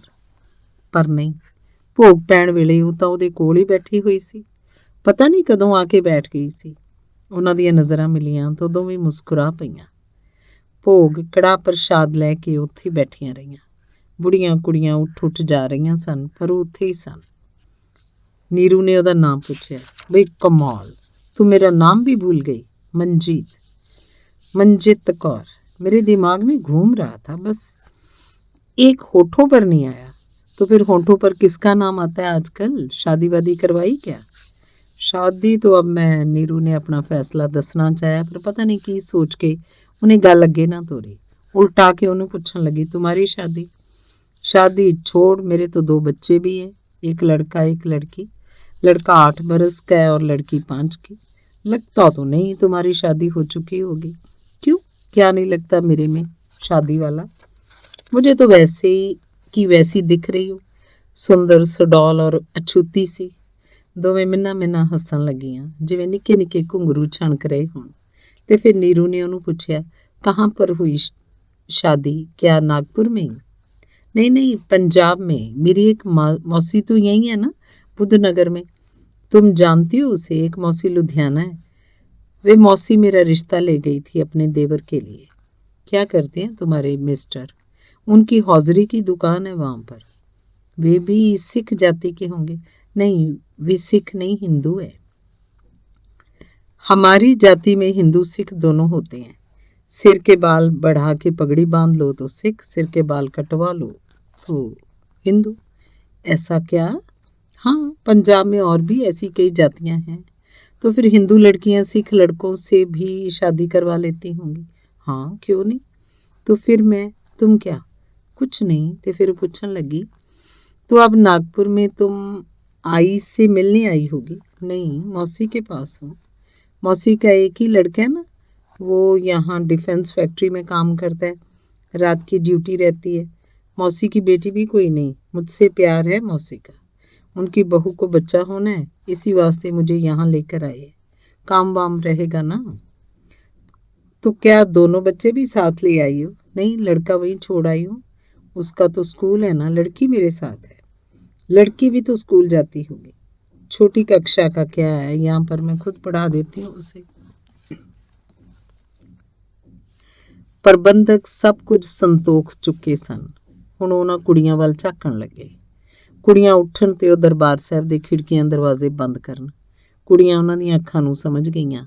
ਸ਼ਰਧਾਲੂਆਂ 'ਚ ਉੱਥੇ ਕੋਈ ਨਹੀਂ ਸੀ। ਉਹ ਥੱਲੇ ਉਤਰ ਆਈਆਂ। ਮਨਜੀਤ ਨੇ ₹1.25 ਦਾ ਪ੍ਰਸ਼ਾਦ ਡੂਨੇ 'ਚ ਸੰਭਾਲਿਆ ਹੋਇਆ ਸੀ। ਥੱਲੇ ਉਤਰ ਕੇ ਗੇਟ ਤੱਕ ਆਉਂਦੇ ਆਉਂਦੇ ਮਨਜੀਤ ਨੇ ਉਹਨੂੰ ਆਖਿਆ ਕਿ ਉਹਦੇ ਨਾਲ ਉਹਦੀ ਮਾਸੀ ਦੇ ਘਰ ਚੱਲੇ, ਉੱਥੇ ਹੋਰ ਗੱਲਾਂ ਕਰ ਸਕਣਗੀਆਂ। ਮਾਸੀ ਦੇ ਘਰ ਆ ਕੇ ਨੀਰੂ ਨੂੰ ਪੰਜਾਬੀ ਮਾਹੌਲ ਮਿਲ ਗਿਆ, ਜਿਵੇਂ ਉਹਦੇ ਮਨ ਨੂੰ ਕੋਈ ਸ਼ਾਂਤੀ ਮਿਲੀ ਹੋਵੇ। ਉਹ ਖੁਸ਼ ਸੀ ਤੇ ਚਹਿਕ ਰਹੀ ਸੀ। ਮਾਸੀ ਨੇ ਕੁਰਸੀ ਉੱਤੇ ਉਹਨੂੰ ਆਪਣੇ ਕੋਲ ਬਿਠਾ ਕੇ ਪਿਆਰ ਕੀਤਾ, ਉਹਦਾ ਸਿਰ ਆਪਣੀ ਹਿੱਕ ਨਾਲ ਲਾਇਆ ਤੇ ਫਿਰ ਉਹਦਾ ਹਾਲ ਚਾਲ ਪੁੱਛਣ ਲੱਗੀ। ਸਿਰਫ ਇੰਨਾ ਹੀ ਦੱਸਿਆ ਸੀ ਮਨਜੀਤ ਨੇ। ਮਾਸੀ ਜੀ, ਇਹ ਕੁੜੀ ਮੇਰੀ ਕਲਾਸ ਫੈਲੋ ਹੁੰਦੀ ਸੀ ਹਾਇਰ ਸੈਕੰਡਰੀ 'ਚ। ਮਾਸੀ ਦੇ ਘਰ ਨੀਰੂ ਪਹਿਲਾਂ ਕਦੇ ਨਹੀਂ ਆਈ ਸੀ। ਚਾਹ ਪੀਂਦਿਆਂ ਨੀਰੂ ਨੇ ਨਿਗਾਹ ਮਾਰੀ ਉਹਨਾਂ ਦੇ ਘਰ ਦਾ ਇੱਕ ਛੋਟਾ ਕਮਰਾ ਜਿਵੇਂ ਖਾਲੀ ਖਾਲੀ ਪਿਆ ਹੋਵੇ। ਪੁੱਛਿਆ ਤਾਂ ਮਨਜੀਤ ਨੇ ਦੱਸਿਆ ਕਿ ਇਹ ਬਾਬਾ ਜੀ ਦਾ ਕਮਰਾ ਹੈ। मतलब इस कमरे में बाबा की भीड़ है, श्री गुरु ग्रंथ साहब का प्रकाश रहता है यहाँ। तो क्या घर में भी रखा जाता है ग्रंथ साहब? हाँ हाँ, क्यों नहीं। मौसी जी हर रोज पाठ करती हैं और फिर प्रसाद भी बांटती हैं बताशों का।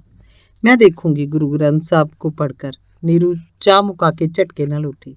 ऐसे नहीं, हाथ पैर धोकर जूते उतार कर कमरे में जाना होगा। हो, नंगे पैर होके नीरू बाथरूम ਲੱਭਣ ਲੱਗੀ। ਮਨਜੀਤ ਮਹਾਰਾਜ ਦੀ ਤਾਬੇ ਬੈਠ ਗਈ ਤੇ ਫਿਰ ਰੁਮਾਲਾ ਪਰੇ ਹਟਾ ਕੇ ਉਹਨੇ ਨੀਰੂ ਨੂੰ ਕੋਲ ਬਿਠਾ ਲਿਆ। ਚੁੰਨੀ ਨਾਲ ਸਿਰ ਢੱਕ ਕੇ ਰੱਖਣ ਲਈ ਆਖਿਆ। ਨੀਰੂ ਨੂੰ ਇਹ ਸਭ ਅਜੀਬ ਅਜੀਬ ਤੇ ਪਿਆਰਾ ਪਿਆਰਾ ਲੱਗ ਰਿਹਾ ਸੀ। ਮਨਜੀਤ ਨੇ ਇੱਕ ਸ਼ਲੋਕ ਦਾ ਉਚਾਰਨ ਕੀਤਾ, ਜਾਂ ਕੁਆਰੀ ਤਾਂ ਚਾਓ, ਵਿਆਹੀ ਤਾਂ ਮਾਮਲੇ, ਫਰੀਦਾ ਇਹੋ ਪਛੋਤਾਓ, ਵਤ ਕੁਆਰੀ ਨਾ ਥੀ ਹੈ। ਨੀਰੂ ਤਾਂ ਭਾਵਕ ਹੋ ਕੇ ਜਾ ਬੈਠੀ ਸੀ।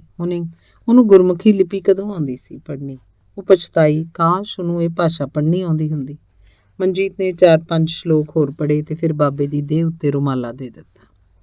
नीरू पूछ रही सी, ए मंजित, गुरु ग्रंथ साहब क्या हिंदी में प्रकाशित भी मिलता होगा? ज़रूर होगा, पर मैंने कभी देखा नहीं। अब तो बहुत सी दूसरी भाषाओं में अनुवाद हो चुका है इसका, इंग्लिश में भी। लुधियाना जाऊंगी तो वहाँ से पूछकर तुम्हें पत्र लिख दूंगी। चाहोगी क्या? हो, मिलता हो तो मैं खरीद लूंगी, अपने घर में रखूंगी, बशर्ते के साथ में टीका भी हो। हाँ, हिंदी में प्रकाशित होगा तो साथ में अर्थ ज़रूर होंगे। पंजाबी में तो ऐसा किया है एक विद्वान ने, प्रोफेसर साहब सिंह है उनका नाम। प्रॉमिस? हाँ, प्रॉमिस। लुधियाना से पता चल जाएगा कि हिंदी में ऐसा है कि नहीं। मैं तुम्हें पत्र लिखूंगी, अवश्य। ਤੇ ਫਿਰ ਨੀਰੂ ਬੁੱਧ ਨਗਰ ਦੇ ਗੁਰਦੁਆਰਾ ਸਾਹਿਬ ਦੀ ਸੁੰਦਰਤਾ ਨੂੰ ਲੈ ਕੇ ਬੈਠ ਗਈ। ਉਹਦੀ ਤਾਰੀਫ ਕਰਨ ਲੱਗੀ, ਖਾਸ ਕਰਕੇ ਲੰਗਰ ਦੀ ਤਾਰੀਫ। ਹਰ ਐਤਵਾਰ ਉੱਥੇ ਲੰਗਰ ਵਰਤਦਾ ਸੀ। ਸ਼ਰਧਾਲੂ ਲੋਕ ਉਸ ਦਿਨ ਉੱਥੇ ਹੀ ਪ੍ਰਸ਼ਾਦਾ ਛਕਦੇ। ਮਨਜੀਤ ਦੱਸ ਰਹੀ ਸੀ ਕਿ ਹਰ ਗੁਰਦੁਆਰੇ 'ਚ ਇੰਝ ਹੀ ਲੰਗਰ ਲੱਗਦਾ ਹੈ।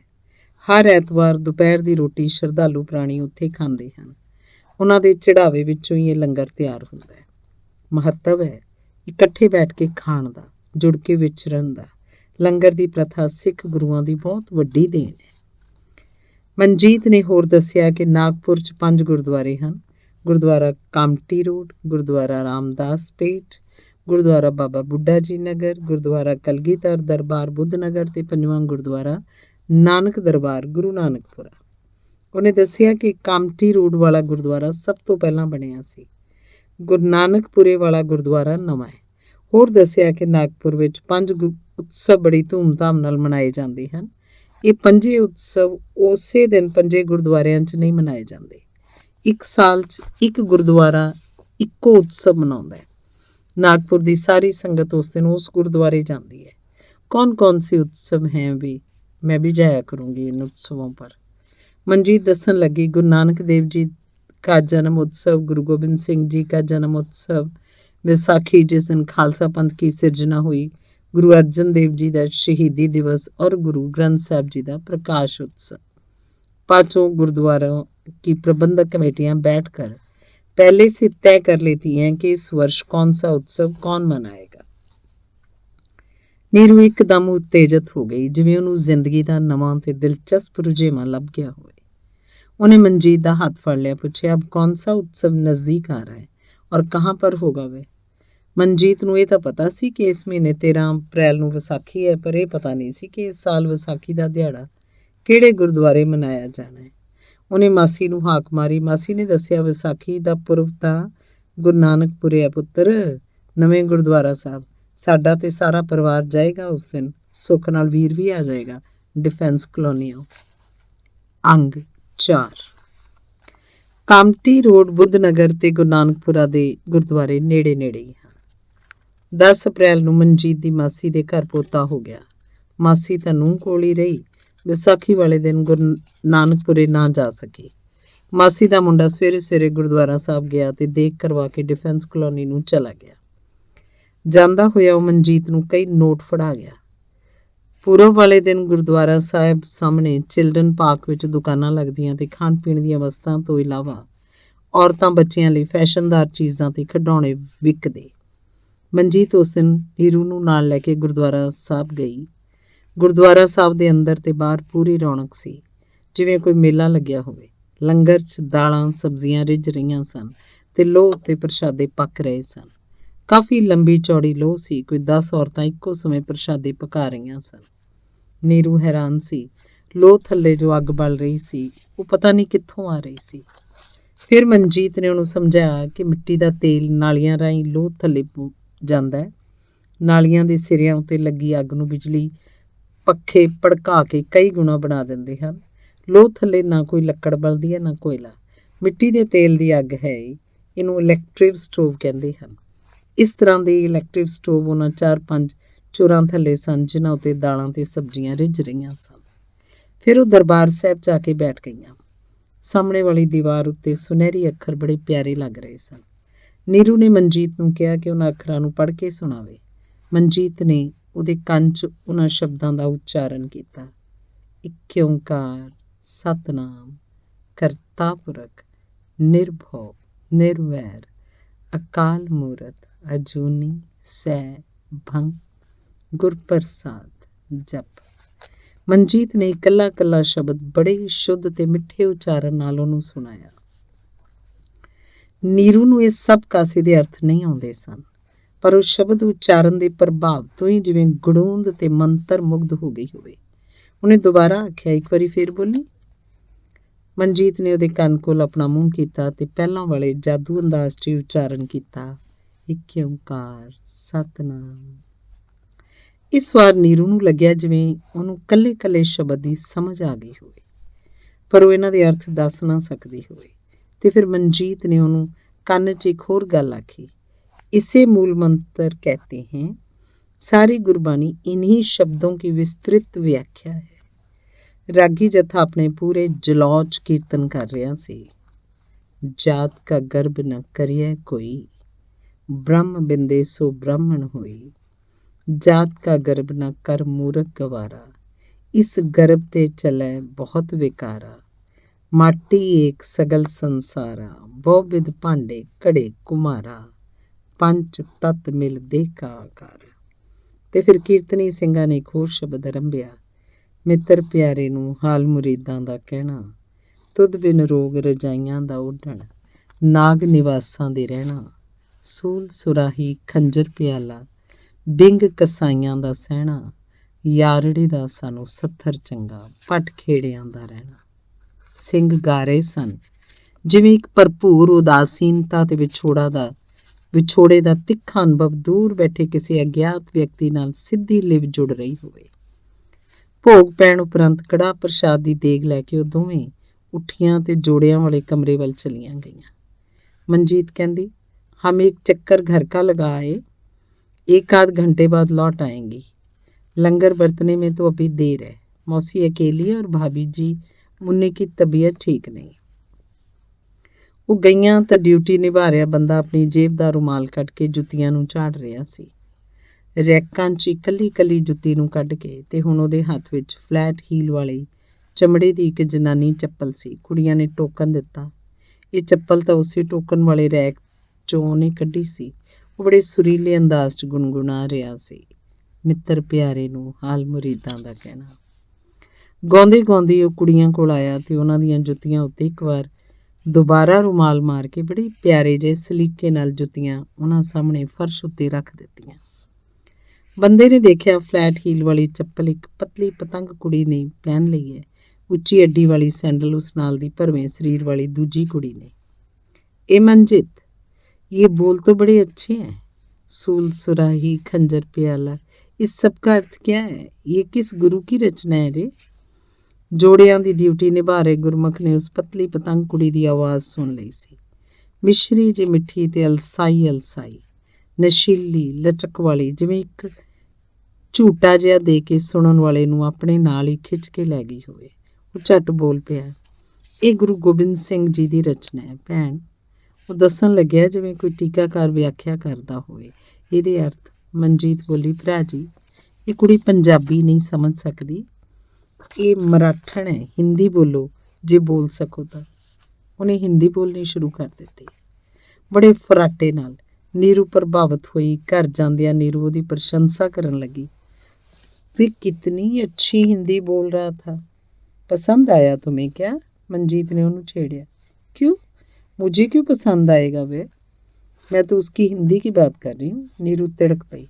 भाई वाह, मैं तो पूछ रही थी तुम्हें गुरु की रचना पसंद आई, उस आदमी की हिंदी या वह आदमी? फिर वही बात, चलो जैसा तुम समझती हो। समझो भाई, मुझे तो जो भी गुरु की रचना समझाई अच्छा ही लगेगा। अब तो खुश हो ना? भाई वाह, क्या फिलॉसफी मारी है, तुम तो विद्वान हो गई निरुपमा पाटिल साहिबा। और फिर क्या कहूँ, तुम तो पीछा ही नहीं छोड़ रही हो। ਉਹ ਰਿਕਸ਼ੇ ਉੱਤੇ ਸਨ। ਗੁਰੂ ਨਾਨਕਪੁਰਾ ਦੇ ਨਾਲ ਹੀ ਬੁੱਧ ਨਗਰ ਹੈ। ਘਰ ਪਹੁੰਚਣ ਲਈ ਉਹਨਾਂ ਨੂੰ ਮਸਾਂ 20 ਮਿੰਟ ਲੱਗੇ ਸਨ। ਉਹ ਗਈਆਂ ਤਾਂ ਭਾਬੀ ਦੇ ਮੰਜੇ ਦੀ ਬਾਹੀ ਕੋਲ ਪਟੜੀ ਉੱਤੇ ਬੈਠੀ ਮਨਜੀਤ ਦੀ ਧੀ ਮੁੰਨੇ ਨੂੰ ਉਹਦੇ ਬੁੱਲਾਂ ਉੱਤੇ ਉਂਗਲਾਂ ਲਾ ਲੋਰੀਆਂ ਦੇ ਰਹੀ ਸੀ। ਮੁੰਨੇ ਉੱਤੇ ਲੋਰੀਆਂ ਦਾ ਕੋਈ ਅਸਰ ਨਹੀਂ ਸੀ। ਉਹ ਆਪਣੀ ਮਰਜ਼ੀ ਨਾਲ ਹੱਸਦਾ, ਆਪਣੀ ਮਰਜ਼ੀ ਨਾਲ ਰੋਂਦਾ, ਆਪਣੀ ਮੌਤ 'ਚ ਚੁੱਪ ਪਿਆ ਰਹਿੰਦਾ। 3 ਦਿਨਾਂ ਦਾ ਤਾਂ ਸੀ। ਅੱਜ ਉਹਦੀ ਤਬੀਅਤ ਠੀਕ ਸੀ। ਭਾਬੀ ਨੇ ਦੱਸਿਆ ਉਹ ਹੁਣੇ ਦੁੱਧ ਚੁੰਘ ਕੇ ਪਿਆ। ਮਨਜੀਤ ਆਈ ਤਾਂ ਉਹਦੀ ਧੀ ਮੁੰਡੇ ਨੂੰ ਲੋਰੀਆਂ ਦਿੰਦੀ ਸਗੋਂ ਆਪ ਡੁਸਕਣ ਲੱਗੀ। ਮੰਮੀ ਮੈਨੂੰ ਕਿਉਂ ਨਹੀਂ ਲੈ ਕੇ ਗਈ ਆਪਣੇ ਨਾਲ? ਮੈਂ ਵੀ ਵਿਸਾਖੀ ਜਾਣਾ ਸੀ। ਤੂੰ ਅਬ ਚਲੋ ਬੇਟਾ, ਅਬ ਹਮ ਫਿਰ ਜਾਏਂਗੇ। ਨੀਰੂ ਨੇ ਲਾਚੜ ਕੇ ਕੁੜੀ ਦੀ ਗੱਲ ਥਪਥਪਾਈ। ਹੁਣ ਦੁਬਾਰਾ ਜਾ ਕੇ ਕੀ ਕਰਨਾ ਪੁੱਤਰ? ਇੱਕ ਵਾਰ ਹੋ ਤਾਂ ਆਈਆਂ, ਮਨਜੀਤ ਦੀ ਮਾਸੀ ਕਹਿ ਰਹੀ ਸੀ। ਨਹੀਂ ਮਾਸੀ ਜੀ, ਅਸੀਂ ਲੰਗਰ ਨਹੀਂ ਗਈਆਂ, ਹਾਲੇ ਤਿਆਰ ਨਹੀਂ ਸੀ। ਮੈਂ ਤਾਂ ਮੁੰਨੇ ਕਰਕੇ ਆ ਗਈ। ਮੈਂ ਕਿਹਾ ਕਿਤੇ ਤੁਸੀਂ ਡਾਕਟਰ ਦੇ ਨਾ ਜਾਣਾ ਹੋਵੇ। ਇਹ ਤਾਂ ਸੁੱਖ ਨਾਲ ਠੀਕ ਹੈ, ਹੁਣ ਦੁੱਧ ਵੀ ਫੜ ਲਿਆ ਸੋ, ਤੇ ਡਾਕਟਰ ਦੇ ਜਾਣ ਦੀ ਹੁਣ ਜ਼ਰੂਰਤ ਨਹੀਂ। ਤਾਂ ਫਿਰ ਅਸੀਂ ਜਾਈਏ ਮਾਸੀ ਜੀ? ਜਾਓ, ਬੇਬੀ ਨੂੰ ਵੀ ਲੈ ਜਾਓ, ਦੇਖ ਆਏਗੀ ਇਹ ਵੀ, ਮਾਸੀ ਨੇ ਕਿਹਾ। ਤੇ ਫਿਰ ਉਹਨੇ ਨੀਰੂ ਨੂੰ ਆਖਿਆ, ਬੈਠ ਪੁੱਤਰ, ਚਾਹ ਸ਼ਾਹ ਬਣਾਵਾਂ? ਚਾਹ ਨਹੀਂ ਪੀਣੀ, ਮਨਜੀਤ ਨੇ ਕਿਹਾ। ਉਹਨੇ ਪਾਣੀ ਦਾ ਗਲਾਸ ਨੀਰੂ ਨੂੰ ਦਿੱਤਾ। ਆਪ ਉਹ ਪਹਿਲਾਂ ਪੀ ਚੁੱਕੀ ਸੀ। ਭਾਬੀ ਦੇ ਬਿਸਤਰ ਉੱਤੇ ਪਏ ਮੁੰਨੇ ਵੱਲ ਝਾਕ ਕੇ ਮਨਜੀਤ ਨੇ ਮੂੰਹ ਦੀ ਵਿਸਲ ਮਾਰੀ ਤੇ ਹੱਥਾਂ ਦੀ ਤਾੜੀ ਵਜਾਈ। ਮੁੰਡੇ ਨੇ ਸਿਰਫ ਅੱਖਾਂ ਖੋਲੀਆਂ। ਭਾਬੀ ਮੁਸਕਰਾ ਰਹੀ ਸੀ।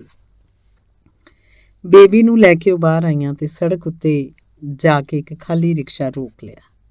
ਜੋੜਿਆਂ ਵਾਲੇ ਕਮਰੇ ਅੱਗੇ ਜਾ ਕੇ ਉਹ ਖੜੀਆਂ ਤਾਂ ਉਹੀ ਆਦਮੀ ਮਸਤੀ 'ਚ ਗਾ ਰਿਹਾ ਸੀ, ਚਿਤ ਚਰਨ ਕਮਲ ਕਾ ਆਸਰਾ, ਚਿਤ ਚਰਨ ਕਮਲ ਸੰਗ ਜੋੜੀਐ, ਬਾਹ ਜਿਨ੍ਹਾਂ ਦੀ ਪਕੜੀ ਹੈ, ਸਿਰ ਦੀਜੇ ਬਾਹ ਨਾ ਛੋੜੀਐ। ਜਦੋਂ ਉਹਦੀ ਨਿਗਾਹ ਪਈਆਂ, ਉਹ ਔਲ ਕੇ ਉਹਨਾਂ ਵੱਲ ਆਇਆ ਤੇ ਬੋਲਿਆ, ਜੀਓ। ਤਿੰਨਾਂ ਦੀਆਂ ਜੁੱਤੀਆਂ ਰੈਕ 'ਚ ਲਿਜਾ ਕੇ ਰੱਖੀਆਂ ਤੇ ਉਹਨਾਂ ਨੂੰ ਟੋਕਨ ਫੜਾਉਣ ਵੇਲੇ ਫਿਰ ਬੋਲਿਆ, ਜੀਓ। ਉਹਦਾ ਬੋਲਣਾ, ਉਹਦਾ ਵਿਹਾਰ ਤੇ ਉਹਦਾ ਆਪਣਾਪਨ ਜਿਵੇਂ ਨੀਰੂ ਨੂੰ ਤੜਫਾ ਗਿਆ ਹੋਵੇ। ਲੰਗਰ ਵੱਲ ਤੁਰੀ ਜਾਂਦੀ ਉਹ ਮੁੜ ਕੇ ਉਹਦੇ ਵੱਲ ਝਾਕੀ। ਉਹ ਵੀ ਉੱਥੇ ਹੀ ਖੜਾ ਖਾਲੀ ਖਾਲੀ ਅੱਖਾਂ ਨਾਲ ਉਹਨਾਂ ਵੱਲ ਝਾਕੀ ਜਾ ਰਿਹਾ ਸੀ। ਬਹੁਤ ਸਾਰੇ ਲੋਕ ਖਾ ਉੱਠਦੇ ਜਾ ਰਹੇ ਸਨ। ਉੱਠਦੇ ਤੇ ਆਪਣੇ ਬਰਤਨ ਸਫਾਈ ਵਾਲੀ ਜਗ੍ਹਾ ਤੇ ਰੱਖ ਕੇ ਪਾਣੀ ਦੀ ਟੂਟੀ ਹੇਠ ਹੱਥ ਧੋਂਦੇ, ਕੁਰਲੀ ਕਰਦੇ, ਜੇਬ ਵਿਚਲੇ ਆਪਣੇ ਰੁਮਾਲਾਂ ਨਾਲ ਹੱਥ ਮੂੰਹ ਪੂੰਝਦੇ, ਜੋੜਿਆਂ ਵਾਲੇ ਕਮਰੇ ਵੱਲ ਚੱਲ ਪੈਂਦੇ। ਉੱਥੇ 3 ਜਣੇ ਹੋਰ ਸਨ। ਇਹ ਕਾਫੀ ਵੱਡਾ ਕਮਰਾ ਸੀ। 3 ਕੰਧਾਂ ਨਾਲ ਛੱਤ ਤੱਕ ਲੱਕੜ ਦੇ ਰੈਕ ਸਨ। ਬਾਂਸ ਦੀਆਂ 2 ਹਲਕੀਆਂ ਪੌੜੀਆਂ, ਹਰ ਰੈਕ ਉੱਤੇ ਉਹਦਾ ਨੰਬਰ ਲਿਖਿਆ ਹੋਇਆ ਸੀ। ਇੱਕ ਨਿੱਕੀ ਮੇਖ ਗੱਡ ਕੇ ਉਹਦੇ ਵਿੱਚ ਉਸੇ ਨੰਬਰ ਦਾ ਟੋਕਨ ਲਟਕਾਇਆ ਹੋਇਆ ਸੀ। ਪ੍ਰਸ਼ਾਦਾ ਛਕ ਕੇ ਉਹ ਲੰਗਰ 'ਚੋਂ ਬਾਹਰ ਆਈਆਂ, ਆਪਣਾ ਟੋਕਨ ਦਿੱਤਾ। ਟੋਕਨ ਲੈ ਕੇ ਉਹ ਸਿੱਧਾ ਉਸ ਰੈਕ ਅੱਗੇ ਜਾ ਖੜਾ, ਜਿਵੇਂ ਉਹਨੂੰ ਉਹਨਾਂ ਦੇ ਟੋਕਨ ਨੰਬਰ ਦਾ ਪਹਿਲਾਂ ਹੀ ਪਤਾ ਹੋਵੇ। ਪੈਂਟ ਦੀ ਜੇਬ 'ਚੋਂ ਰੁਮਾਲ ਕੱਢ ਕੇ ਉਹਨਾਂ ਦੀਆਂ ਜੁੱਤੀਆਂ ਨੂੰ ਝਾੜਦਾ ਪੂੰਝਦਾ ਉਹ ਦਰਵਾਜ਼ੇ ਉੱਤੇ ਆਇਆ ਤੇ ਫਰਸ਼ ਉੱਤੇ ਜੁੱਤੀਆਂ ਰੱਖ ਕੇ ਬੋਲਿਆ, ਜੀਓ। ਨਾਲ ਦੀ ਨਾਲ ਹੱਥ ਵੀ ਜੋੜ ਦਿੱਤੇ। ਇਸ ਵਾਰ ਉਹ ਮਨਜੀਤ ਨੂੰ ਵੀ ਚੰਗਾ ਚੰਗਾ ਲੱਗਿਆ। ਉਹਦੇ ਚਿੱਤ ਨੇ ਦਾਦ ਦਿੱਤੀ, ਕਿੰਨੀ ਸੇਵਾ ਭਾਵਨਾ ਇਸ ਆਦਮੀ 'ਚ, ਤੇ ਝਟ ਪੁੱਛ ਵੀ ਲਿਆ, ਭਰਾ ਜੀ ਤੁਸੀਂ ਕਿਸ ਕਲੋਨੀ 'ਚ ਰਹਿੰਦੇ ਹੋ?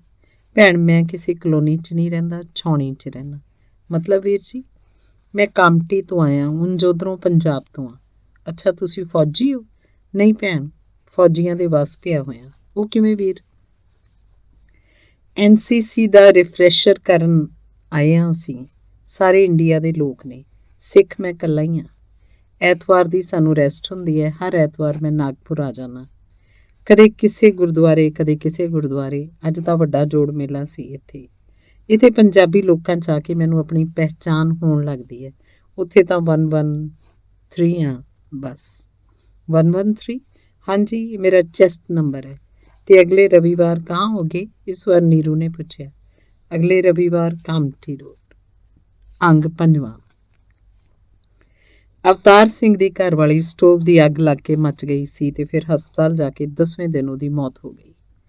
ਅੱਗ ਲੱਗਣ ਵਾਲੇ ਦਿਨ ਅਵਤਾਰ ਘਰ ਨਹੀਂ ਸੀ, ਨਹੀਂ ਤਾਂ ਇਹ ਅਚਾਨਕ ਲੱਗੀ ਅੱਗ ਜਾਣ-ਬੁੱਝ ਕੇ ਲਾਈ ਬਣ ਜਾਂਦੀ।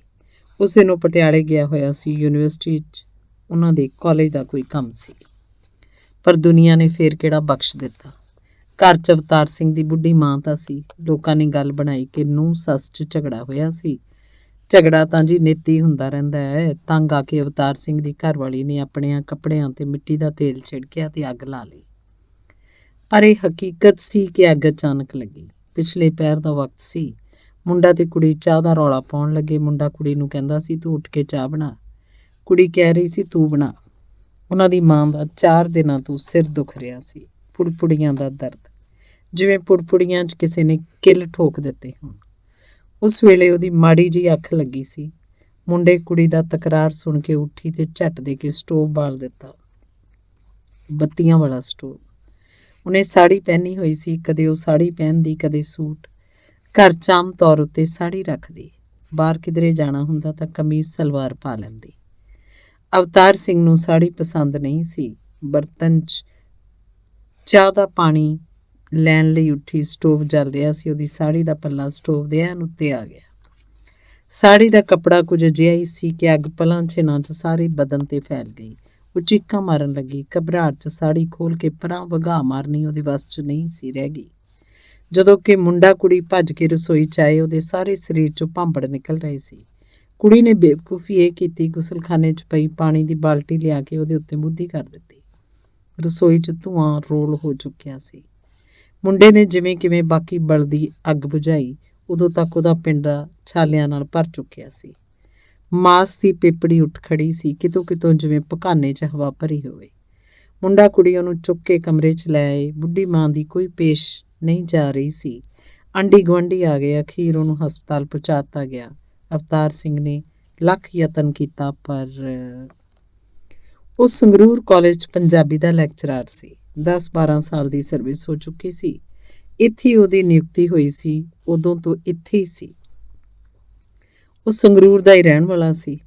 ਨਾਭਾ ਗੇਟ ਉਹਦਾ ਘਰ ਸੀ। ਉਹਦਾ ਬਾਪ ਨਹਿਰੀ ਪਟਵਾਰੀ ਸੀ ਜੋ ਰਿਟਾਇਰ ਹੋ ਕੇ ਮਰ ਚੁੱਕਿਆ ਸੀ। ਪਟਵਾਰੀ ਹੁੰਦਿਆਂ ਉਹਨੇ ਆਪਣਾ ਵਾਹਵਾ ਚੰਗਾ ਘਰ ਬਣਾ ਲਿਆ ਸੀ। ਅਵਤਾਰ ਸਿੰਘ ਇਕੱਲਾ ਪੁੱਤ ਸੀ। ਪਟਵਾਰੀ ਨੇ ਅਵਤਾਰ ਸਿੰਘ ਨੂੰ ਮਹਿੰਦਰਾ ਕਾਲਜ ਪਟਿਆਲਾ ਵਿੱਚੋਂ ਅੰਗਰੇਜ਼ੀ ਦੀ MA ਕਰਵਾਈ ਸੀ। ਅੰਗਰੇਜ਼ੀ ਦੇ ਲੈਕਚਰਾਰ ਦੀ ਪੋਸਟ ਨਾ ਨਿਕਲੀ। ਇਸ ਦੌਰਾਨ ਉਹਨੇ ਸ਼ੁਗਲ ਵਜੋਂ ਹੀ ਪੰਜਾਬੀ ਦੀ MA ਘਰ ਬੈਠ ਕੇ ਕਰ ਲਈ। ਪੰਜਾਬੀ 'ਚੋਂ ਅੰਗਰੇਜ਼ੀ ਨਾਲੋਂ ਵੱਧ ਨੰਬਰ ਲੈ ਗਿਆ ਸੀ। ਪੰਜਾਬੀ ਦੀਆਂ 6 ਪੋਸਟਾਂ ਨਿਕਲੀਆਂ ਸੀ। ਪਟਵਾਰੀ ਨੇ ਫਿਰ ਤੁਰ ਕੇ ਉਹਨੂੰ ਸਿਲੈਕਟ ਕਰਵਾ ਲਿਆ ਸੀ। ਪਟਵਾਰੀ ਬਖਤੌਰ ਸਿੰਘ ਗੁਰਸਿੱਖ ਪੂਰਾ ਸੀ। ਆਪਣਾ ਘਰ ਵਿੱਚ ਹੀ ਗੁਰੂ ਗ੍ਰੰਥ ਸਾਹਿਬ ਦਾ ਪ੍ਰਕਾਸ਼ ਰੱਖਦਾ, ਨਿੱਤ ਪਾਠ ਕਰਦਾ। ਉਹ ਚਾਹੁੰਦਾ ਸੀ ਅਵਤਾਰ ਸਿੰਘ ਵੀ ਪੂਰਾ ਗੁਰਸਿੱਖ ਬਣੇ। ਪੈਂਦਾ ਬਹਿੰਦਾ ਉਹਨੂੰ ਇਹੀ ਸਿੱਖਿਆ ਦਿੰਦਾ ਰਹਿੰਦਾ। ਉਹਨੂੰ ਗੁਰੂਆਂ ਦੀਆਂ ਸਾਖੀਆਂ ਸੁਣਾਉਂਦਾ। ਅਵਤਾਰ ਦੀ ਮਾਂ ਅਨਪੜ੍ਹ ਸੀ, ਪਰ ਉਹਨੇ ਵੀ ਬਹੁਤ ਸਾਖੀਆਂ ਜ਼ੁਬਾਨੀ ਯਾਦ ਕਰ ਰੱਖੀਆਂ ਸਨ। ਪਟਵਾਰੀ ਦੀ ਮੌਤ ਬਾਅਦ ਗੁਰੂ ਗ੍ਰੰਥ ਸਾਹਿਬ ਵਾਲਾ ਕਮਰਾ ਉਵੇਂ ਜਿਵੇਂ ਕਾਇਮ ਸੀ, ਪਰ ਅਵਤਾਰ ਸਿੰਘ ਨਿੱਤ ਪਾਠ ਨਹੀਂ ਕਰਦਾ ਸੀ। ਉਹਨੂੰ ਗੁਰਬਾਣੀ ਬਹੁਤ ਸਾਰੀ ਜ਼ਬਾਨੀ ਯਾਦ ਸੀ। ਪ੍ਰੋਫੈਸਰ ਸਾਹਿਬ ਸਿੰਘ ਦੇ ਸਾਰੇ ਟੀਕੇ ਉਹਨੇ ਘਰ 'ਚ ਰੱਖੇ ਹੋਏ ਸਨ। ਕਦੇ ਕਦੇ ਉਹਦਾ ਦਿਲ ਕਰਦਾ ਤਾਂ ਕੋਈ ਟੀਕਾ ਚੁੱਕ ਕੇ ਗੁਰਬਾਣੀ ਦੇ ਅਰਥ ਸਮਝਦਾ ਤੇ ਉਹਨਾਂ ਅਰਥਾਂ ਰਾਹੀਂ ਆਪਣੀ ਜ਼ਿੰਦਗੀ ਦੇ ਸਮੁੱਚੇ ਮਨੁੱਖਾ ਜੀਵਨ ਨੂੰ ਦੇਖਣ ਪਰਖਣ ਦੀ ਕੋਸ਼ਿਸ਼ ਕਰਦਾ। ਉਹਦੇ ਆਪਣੇ ਦ੍ਰਿਸ਼ਟੀਕੋਣ ਦੀ ਇੱਕੋ ਸੇਧ ਬਣਦੀ ਸੀ ਕਿ ਜੀਵਨ ਸਭ ਪੱਖਾਂ ਤੋਂ ਭੋਗਣਯੋਗ ਹੈ, ਪਰ ਮਨੁੱਖ ਨੂੰ ਕੁਝ ਇੱਕ ਵਕਾਰਾਂ ਤੋਂ ਬਚੇ ਰਹਿਣਾ ਚਾਹੀਦਾ ਹੈ। ਅਵਤਾਰ ਸਿੰਘ ਦੀ ਘਰਵਾਲੀ ਸਿਰਫ 10 ਜਮਾਤਾਂ ਪਾਸ ਸੀ, ਵੱਡੇ ਘਰ ਦੀ। ਇਸੇ ਕਰਕੇ ਬਖਤੌਰ ਸਿੰਘ ਨੇ ਆਪਣੀ ਡਬਲ MA ਮੁੰਡੇ ਨੂੰ ਉਹਦਾ ਰਿਸ਼ਤਾ ਲੈ ਲਿਆ ਸੀ। ਕੁੜੀ ਵਾਲਿਆਂ ਨੇ ਦਿੱਤਾ ਬਹੁਤ ਕੁਝ, ਬਖਤੌਰ ਸਿੰਘ ਦਾ ਘਰ ਭਰ ਦਿੱਤਾ, ਪਰ ਅਵਤਾਰ ਸਿੰਘ ਨੂੰ ਉਹਦਾ ਇੱਕ ਵੱਡਾ ਨੁਕਸਾਨ ਹੋਇਆ। ਕੁਝ ਵਹਿਮਾਂ ਭਰਮਾਂ 'ਚ ਬਹੁਤ ਵਿਸ਼ਵਾਸ ਰੱਖਦੀ, ਤੇ ਜਦੋਂ ਅਵਤਾਰ ਸਿੰਘ ਖੁਦ ਤਰਕਸ਼ੀਲ ਵਿਚਾਰਾਂ ਵਾਲਾ ਮੁੰਡਾ ਸੀ, ਕਿਸੇ ਗੱਲ ਨੂੰ ਲੈ ਕੇ ਉਹਨਾਂ 'ਚ ਵਿਵਾਦ ਖੜਾ ਹੋ ਜਾਂਦਾ, ਪਰ ਉਹ ਐਡੀ ਅੰਧ ਵਿਸ਼ਵਾਸੀ ਸੀ ਕਿ ਮੰਨਦੀ ਨਾ। ਅਵਤਾਰ ਸਿੰਘ ਸਿਰ ਪਟਕ ਕੇ ਰਹਿ ਜਾਂਦਾ। ਉਹਨੇ ਕਿਵੇਂ ਤਾਂ ਨਿਭਾਉਣੀ ਸੀ ਜ਼ਿੰਦਗੀ ਉਹਦੇ ਨਾਲ। ਅਵਤਾਰ ਦੀ ਮਾਂ ਨੂੰ ਨੂੰਹ ਦੇ ਕੰਮ ਪਸੰਦ ਨਹੀਂ ਸਨ। ਉਹਨੂੰ ਟੋਕਣ ਦੀ ਪੱਕੀ ਆਦਤ ਸੀ, ਸੋ ਅਵਤਾਰ ਦੀ ਗੈਰ ਹਾਜ਼ਰੀ 'ਚ ਨੂੰਹ ਸੱਸ ਕਿਚਰ ਕਿਚਰ ਕਰਦੀਆਂ ਹੀ ਰਹਿੰਦੀਆਂ। ਹੁਣ ਅਵਤਾਰ ਸਿੰਘ ਦੀ ਘਰਵਾਲੀ ਨਹੀਂ ਰਹੀ ਸੀ ਤਾਂ ਘਰ 'ਚ ਬਹੁਤਾ ਕੰਮ ਮੁੰਡਾ ਕੁੜੀ ਕਰਦੇ। ਮੁੰਡਾ ਸਰਬਜੀਤ 9ਵੀਂ 'ਚ ਪੜ੍ਹਦਾ ਤੇ ਕੁੜੀ ਸਰਗੀ 7ਵੀਂ 'ਚ। ਕੁੜੀ ਨਿੱਕੇ ਨਿੱਕੇ ਹੱਥਾਂ ਨਾਲ ਰੋਟੀ ਤਾਂ ਪਕਾ ਲੈਂਦੀ, ਉਹਦੇ ਕੋਲੋਂ ਆਟਾ ਨਾ ਗੁੰਨਿਆ ਜਾਂਦਾ। ਬੁੜੀ ਤੋਂ ਕੁਝ ਵੀ ਨਾ ਹੋ ਸਕਦਾ। ਉਹਦੇ ਹੱਥ ਕੰਬਦੇ ਸਨ, ਦੇਹ ਢੇਰੀ ਜੀ ਬਣੀ ਰਹਿੰਦੀ। ਉਮਰ 70 ਤੋਂ ਉੱਪਰ ਸੀ। ਸੋਟੀ ਲੈ ਕੇ ਬੈਠੀ ਉਹ ਪੋਤੇ ਪੋਤੀ ਨੂੰ ਕੰਮ ਧੰਦਿਆਂ ਦੀ ਸੂਝ ਦਿੰਦੀ, ਉਹਨਾਂ ਦੇ ਕੰਮਾਂ 'ਚ ਨੁਕਸ ਕੱਢਦੀ। ਅਵਤਾਰ ਆਪ ਆਟਾ ਗੁੰਨਦਾ, ਕਦੇ ਕਦੇ ਰੋਟੀਆਂ ਵੀ ਪਕਾ ਲੈਂਦਾ। ਦਾਲ ਸਬਜ਼ੀ ਸਰਬਜੀਤ ਬਣਾ ਲੈਂਦਾ ਸੀ। 2-3 ਡੰਗਾਂ ਦਾ ਇਕੱਠਾ ਆਟਾ ਗੁੰਨ ਕੇ ਅਵਤਾਰ ਫਰਿੱਜ 'ਚ ਰੱਖ ਦਿੰਦਾ। ਦਾਲ ਸਬਜ਼ੀ ਵੀ ਫਰਿੱਜ 'ਚ ਰੱਖੀ 2-3 ਡੰਗ ਚੱਲਦੀ ਰਹਿੰਦੀ। ਕਦੇ ਕਦੇ ਉਹ ਬੁੜੀ ਉੱਤੇ ਖਿਝ ਉੱਠਦਾ, ਮਾਂ ਤੂੰ ਰਹਿਣ ਦਿਆ ਕਰ ਹੁਣ ਆਪਣੀਆਂ ਗੱਲਾਂ ਨੂੰ। ਉਹਦੇ ਨਾਲ ਵੀ ਤੇਰਾ ਇਹੀ ਕਜੀਆ ਕਲੇਸ਼ ਰਹਿੰਦਾ ਸੀ। ਇਹਨਾਂ ਨਿਆਣਿਆਂ ਨੇ ਕਦੇ ਕੀਤਾ ਹੋਵੇ ਇਹ ਕੰਮ ਤਾਂ ਇਹਨਾਂ ਨੂੰ ਪਤਾ ਹੋਵੇ।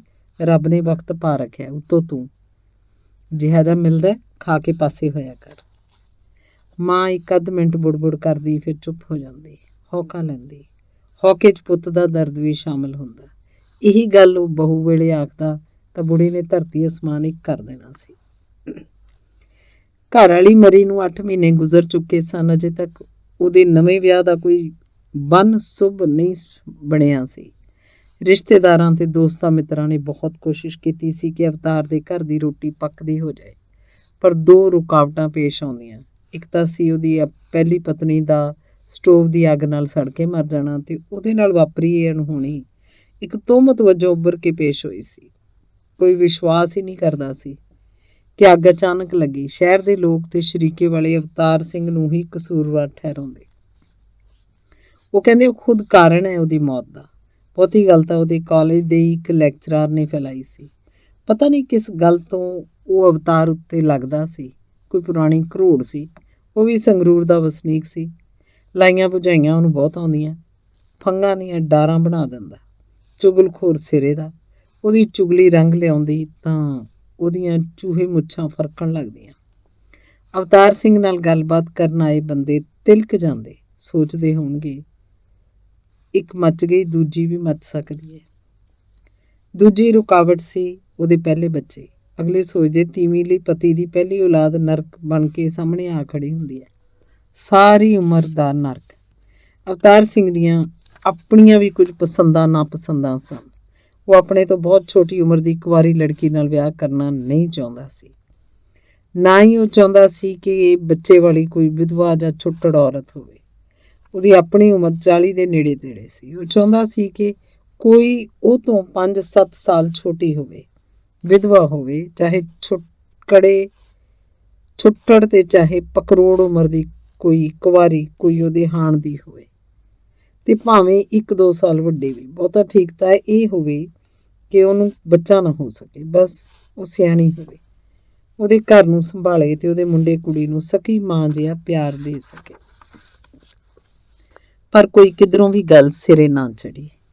ਫਿਰ ਤਾਂ ਉਹਨੂੰ ਜਾਤ ਬਰਾਦਰੀ ਦਾ ਵੀ ਕੋਈ ਧਿਆਨ ਨਹੀਂ ਰਹਿ ਗਿਆ ਸੀ। ਉਹਨੂੰ ਔਰਤ ਦੀ ਜ਼ਰੂਰਤ ਬੜੀ ਸ਼ਿੱਦਤ ਨਾਲ ਮਹਿਸੂਸ ਹੁੰਦੀ। ਉਹਦੀ ਜ਼ਿੰਦਗੀ 'ਚ ਕੋਈ ਹੋਰ ਔਰਤ ਵੀ ਨਹੀਂ ਸੀ ਜਿਹਦੇ ਨਾਲ ਉਹਦਾ ਕਦੇ ਕੋਈ ਭਾਵੁਕ ਸਾਂਝ ਰਹੀ ਹੋਵੇ। ਅਜਿਹੀ ਸੰਕਟਕਾਲੀਨ ਸਥਿਤੀ 'ਚ ਨਵੇਂ ਸਬੰਧ ਕਦੋਂ ਪੈ ਸਕਦੇ ਸਨ, ਤੇ ਨਾਲੇ ਅਜਿਹੇ ਸਬੰਧ ਕੋਸ਼ਿਸ਼ ਨਾਲ ਥੋੜ੍ਹਾ ਬਣ ਸਕਦੇ ਹੁੰਦੇ ਨੇ। ਹੁਣ ਔਰਤ ਉਹਦੀ ਜ਼ਰੂਰਤ ਸੀ, ਔਰਤ ਹੋਵੇ ਚਾਹੇ ਕੋਈ ਨਾ ਹੋਵੇ। ਜਿਵੇਂ ਹੁਣ ਉਹਦੇ ਘਰ ਨੂੰ ਨਹੀਂ, ਉਹਦੇ ਬੱਚਿਆਂ ਲਈ ਨਹੀਂ, ਉਹਦੇ ਆਪਣੇ ਲਈ ਔਰਤ ਦੀ ਬੇਹੱਦ ਲੋੜ ਹੋਵੇ। ਉਹਨੂੰ ਔਰਤ ਦੇ ਸੁਪਨੇ ਆਉਂਦੇ। ਰਾਤ ਦੇ ਹਨੇਰੇ 'ਚ ਦੂਰ ਖੜੇ ਰੁੰਡ ਮਰੁੰਡ ਦਰਖਤ ਔਰਤ ਦਾ ਰੂਪ ਧਾਰਨ ਕਰ ਲੈਂਦੇ। ਅਸਮਾਨ 'ਚ ਬੱਦਲ ਦੀਆਂ ਕੰਨੀਆਂ ਔਰਤ ਦਾ ਚਿਹਰਾ ਬਣ ਉੱਠਦੀਆਂ। ਕੰਧ ਉੱਤੇ ਸੀਮਿੰਟ ਦੀ ਲਿਖਾਈ 'ਚੋਂ ਔਰਤ ਦੇ ਅੰਗ ਉੱਭਰ ਆਉਂਦੇ। ਉਹਨੂੰ ਰੇਡੀਓ ਤੋਂ ਆ ਰਹੀਆਂ ਮੁਹੱਬਤ ਦੀਆਂ ਗਜ਼ਲਾਂ ਚੰਗੀਆਂ ਲੱਗਦੀਆਂ। ਜਲੰਧਰ ਤੋਂ ਆਥਣ ਦਾ ਗੁਰਬਾਣੀ ਵਿਚਾਰ ਪ੍ਰੋਗਰਾਮ ਉਹ ਨਿੱਤ ਸੁਣਦਾ। ਕੀਰਤਨ ਸੁਣ ਕੇ ਉਹਨੂੰ ਆਤਮਿਕ ਸ਼ਾਂਤੀ ਮਿਲਦੀ। ਗੁਰਬਾਣੀ ਦੀਆਂ ਤੁਕਾਂ 'ਚੋਂ ਆਪਣੇ ਨਿੱਜੀ ਜੀਵਨ ਦੇ ਅਰਥ ਕੱਢਣ ਦੀ ਕੋਸ਼ਿਸ਼ ਕਰਦਾ। ਕਦੇ ਕਦੇ ਉਹ ਇਕੱਲਾ ਹੀ ਉੱਚੀ ਉੱਚੀ ਗਾਉਣ ਲੱਗਦਾ, ਮੈਂ ਅੰਧਲੇ ਕੀ ਟੇਕ ਤੇਰਾ ਨਾਮ ਖੁੰਦ ਕਰ। ਉਹਦਾ ਚਿਹਰਾ ਭਰਵਾਂ ਸੀ, ਰੰਗ ਗੋਰਾ, ਨੱਕ ਤਿੱਖਾ, ਅੱਖਾਂ ਵੱਡੀਆਂ ਵੱਡੀਆਂ, ਮਸਤ ਤੇ ਉਦਾਸ। ਉਹਦਾ ਸਰੀਰ ਭਾਰੀ ਨਹੀਂ ਸੀ, ਬਸ ਸੂਤ ਸੀ। ਕੱਦ ਪੌਣੇ 6 ਫੁੱਟ, ਦਾੜੀ ਦੀ ਗੁੱਟੀ ਕਰਕੇ ਰੱਖਦਾ, ਫਿਕਸਰ ਕਦੇ ਨਾ ਲਾਉਂਦਾ। ਉਹਦੀਆਂ ਮੁੱਛਾਂ ਸਿਰਿਆਂ ਤੋਂ ਲੰਬੀਆਂ ਨਹੀਂ ਸਨ। ਦਾੜੀ ਮੁੱਛਾਂ ਇੰਨੀਆਂ ਕੁ ਸਨ ਜਿਵੇਂ ਉਹਦੇ ਚਿਹਰੇ ਲਈ ਇੰਨੀਆਂ ਹੀ ਚਾਹੀਦੀਆਂ ਹੋਣ। ਜਿਵੇਂ ਕਿਸੇ ਸੁੰਦਰ ਸਰੂਪ ਸਿੱਖ ਚਿਹਰੇ ਉੱਤੇ ਕੋਈ ਆਰਟਿਸਟ ਗਿਣ ਮਿੱਥ ਕੇ ਦਾੜੀ ਮੁੱਛਾਂ ਦਾ ਆਕਾਰ ਬਣਾਉਂਦਾ ਹੋਵੇ। ਉਹ ਗੱਲ ਕਰਦਾ ਤਾਂ ਉਹਦਾ ਸਮੁੱਚਾ ਚਿਹਰਾ ਖਿੜਿਆ ਹੁੰਦਾ, ਸਵੇਰ ਦੇ ਤਰੇਲ ਧੋਤੇ ਫੁੱਲਾਂ ਵਾਂਗ। ਪਹਿਲੀ ਵਾਰ ਜਦੋਂ NCC ਅਫਸਰ ਦੀ 3 ਮਹੀਨਿਆਂ ਦੀ ਟ੍ਰੇਨਿੰਗ ਲੈਣ ਕਾਮਟੀ ਆਇਆ ਸੀ, ਉਦੋਂ ਉਹਦਾ ਸਰੀਰ ਛਾਂਟਿਆ ਗਿਆ। NCC ਦੀਆਂ ਪਰੇਡਾਂ ਕਰ ਉਹਦਾ ਸਰੀਰ ਤਾਂ ਜਮਾਂ ਨਵੀਂ ਉਮਰ ਦੇ ਮੁੰਡਿਆਂ ਜਿਹਾ ਬਣ ਗਿਆ ਸੀ। ਸਰੀਰ ਗੁੰਦਵਾ ਹੋ ਗਿਆ, ਭਾਰ ਵੱਧ ਗਿਆ। ਜਾਣ ਵੇਲੇ ਉਹ 135 ਪਾਉਂਡ ਸੀ, ਪਰ 3 ਮਹੀਨਿਆਂ ਪਿੱਛੋਂ ਆਉਣ ਵੇਲੇ 146 ਪਾਉਂਡ। ਵਾਪਸ ਆ ਕੇ ਉਹਨੇ ਸਰੀਰਕ ਕਸਰਤ ਨਹੀਂ ਛੱਡੀ ਸੀ, ਇਸੇ ਕਰਕੇ ਉਹਦਾ ਸਰੀਰ ਗੁੰਦਵਾ ਸੀ। ਹੁਣ ਉਹ 1 ਮਹੀਨੇ ਦੇ ਰਿਫਰੈਸ਼ਰ ਕੋਰਸ ਕਰਨ ਇੱਥੇ ਕਾਮਟੀ ਆਇਆ ਹੋਇਆ ਸੀ। ਅੰਗ 6ਵਾਂ। ਜੇ ਉੱਤੇ ਨਿਸ਼ਾਨ ਸਾਹਿਬ ਨਾ ਹੋਵੇ ਤਾਂ ਕਮੇਟੀ ਰੋਡ ਦਾ ਗੁਰਦੁਆਰਾ ਲੱਗਦਾ ਹੀ ਨਹੀਂ ਕਿ ਇਹ ਕੋਈ ਗੁਰਦੁਆਰਾ ਹੈ। ਇੱਕ ਸਿੱਧੀ ਸਾਦੀ ਦੁਮੰਜ਼ਲਾ ਬਿਲਡਿੰਗ ਹੈ, ਲੰਬਾਈ ਤੇ ਚੌੜਾਈ ਇੱਕੋ ਜਿੰਨੀ। ਉਤਲੀ ਮੰਜ਼ਿਲ ਤੇ ਦਰਬਾਰ ਸਾਹਿਬ ਹੈ ਤੇ ਥੱਲੇ ਇੱਕ ਲੰਬਾ ਚੌੜਾ ਹਾਲ। ਇੱਕ ਪਾਸੇ ਲੰਗਰ ਤੇ ਪੰਗਤਾਂ 'ਚ ਬੈਠ ਕੇ ਪ੍ਰਸ਼ਾਦਾ ਛਕਣ ਦਾ ਪ੍ਰਬੰਧ। ਹਾਲ 'ਚ ਦੀਵਾਨ ਸਜਦਾ ਹੈ, ਵਿਖਿਆਨ ਹੁੰਦੇ ਹੈ, ਕਦੇ ਕਦੇ ਇੱਥੇ ਕਵੀ ਦਰਬਾਰ ਵੀ ਕੀਤਾ ਜਾਂਦਾ ਹੈ। ਕਾਮਟੀ ਰੋਡ ਦਾ ਗੁਰਦੁਆਰਾ ਸਭ ਤੋਂ ਪੁਰਾਣਾ ਗੁਰਦੁਆਰਾ ਹੈ। ਉਸ ਦਿਨ ਐਤਵਾਰ ਨੂੰ ਆਸਾ ਦੀ ਵਾਰ ਦਾ ਭੋਗ ਪਿਆ ਨਹੀਂ ਸੀ ਅਜੇ ਕਿ ਨੀਰੂ ਉੱਥੇ ਇਕੱਲੀ ਪਹੁੰਚ ਗਈ। ਆਪਣੀਆਂ ਚੱਪਲਾਂ ਫੜਾਉਣ ਵੇਲੇ ਉਹਨੇ ਅਵਤਾਰ ਸਿੰਘ ਨੂੰ ਸਤਿ ਸ਼੍ਰੀ ਅਕਾਲ ਆਖੀ। ਉਹਦਾ ਸਤਿ ਸ਼੍ਰੀ ਅਕਾਲ ਕਹਿਣ ਦਾ ਵੱਖਰਾ ਹੀ ਢੰਗ ਸੀ। 3 ਸ਼ਬਦਾਂ ਦਾ ਵੱਖ-ਵੱਖ ਉਚਾਰਨ ਕੀਤਾ ਸੀ ਉਹਨੇ, ਮਲਵਈਆਂ ਵਾਂਗ। ਸਤਿ ਸ੍ਰੀ ਅਕਾਲ ਨਹੀਂ। ਅਵਤਾਰ ਸਿੰਘ ਗਦਗਦ ਹੋ ਗਿਆ। ਉਹ ਇਸ ਕਰਕੇ ਵੀ ਪ੍ਰਸੰਨ ਸੀ ਕਿ ਇੱਕ ਮਰਾਠੀ ਔਰਤ ਨੂੰ ਗੁਰੂ ਘਰ ਨਾਲ ਕਿੰਨਾ ਪਿਆਰ ਹੈ। ਉਹਨੂੰ ਇਹ ਪਤਾ ਬਿਲਕੁਲ ਨਹੀਂ ਸੀ ਕਿ ਉਹ ਵਿਆਹੀ ਹੋਈ ਕੋਈ ਔਰਤ ਹੈ ਜਾਂ ਕੁਆਰੀ ਲੜਕੀ। ਉਹਦੇ ਸਰੀਰ ਤੋਂ ਕੀ ਅੰਦਾਜ਼ਾ ਲਾ ਸਕਦਾ ਸੀ? ਇਹ ਕਿਹੜਾ ਪੰਜਾਬ ਸੀ? ਪੰਜਾਬ ਵਿੱਚ ਤਾਂ ਵਿਆਹੁਤਾ ਲੜਕੀਆਂ ਦੇ ਗਦਰਾਏ ਹੋਏ ਸਰੀਰ ਹੁੰਦੇ ਹਨ। ਪੰਜਾਬ 'ਚ ਤਾਂ ਅਣਵਿਆਹੀਆਂ ਕੁੜੀਆਂ ਵੀ ਗਦਰਾ ਉੱਠਦੀਆਂ ਹਨ। ਇਹ ਮਹਾਰਾਸ਼ਟਰ ਸੀ। ਬੱਸ 'ਚ ਬੈਠਾ ਜਦੋਂ ਕਾਮਟੀ ਤੋਂ ਨਾਗਪੁਰ ਆਉਂਦਾ ਜਾਂ ਨਾਗਪੁਰ ਤੋਂ ਕਾਮਟੀ ਜਾਂਦਾ ਤਾਂ ਰਾਹ 'ਚ ਖੱਬੇ ਸੱਜੇ ਉਹਦੀ ਨਿਗਾਹ ਦੂਰ ਤੱਕ ਖੇਤਾਂ 'ਚ ਘੁੰਮਦੀ। ਉਹਨੂੰ ਨਾ ਤਾਂ ਕੋਈ ਚੱਜ ਦੀ ਫਸਲ ਖੜੀ ਦਿਸਦੀ, ਨਾ ਕਿਸੇ ਕਿਸਾਨ ਆਦਮੀ ਦਾ ਸਾਬਤਾ ਆਕਾਰ ਲੱਗਦਾ। ਆਦਮੀ ਘਸੇ ਘਸੇ ਛੋਟੇ ਛੋਟੇ ਤੇ ਮਜ਼ਦੂਰ ਜੇ ਜਾਪਦੇ। ਇੱਥੋਂ ਦੀਆਂ ਕਿੱਕਰਾਂ ਪੰਜਾਬ ਦੀਆਂ ਕਿੱਕਰਾਂ ਦੇ ਪੈਰਾਂ ਵਰਗੀਆਂ ਵੀ ਨਹੀਂ ਸੀ। ਖੇਤਾਂ 'ਚ ਇੱਧਰ ਉੱਧਰ ਤੁਰਦੇ ਫਿਰਦੇ ਪਸ਼ੂ ਵੀ ਸੁੱਕੇ ਸੜੇ ਜਾਪਦੇ। ਗਊਆਂ ਦੇ ਸਰੀਰਾਂ 'ਚ ਜਾਨ ਹੀ ਨਹੀਂ ਸੀ, ਜਿਵੇਂ ਸੋਕੇ ਦੀਆਂ ਮਾਰੀਆਂ ਹੋਣ। ਦੁੱਧ ਉਹਨਾਂ ਦੇ ਥਣਾਂ 'ਚ ਜਿਵੇਂ ਕਦੇ ਉਤਰਿਆ ਹੀ ਨਾ ਹੋਵੇ।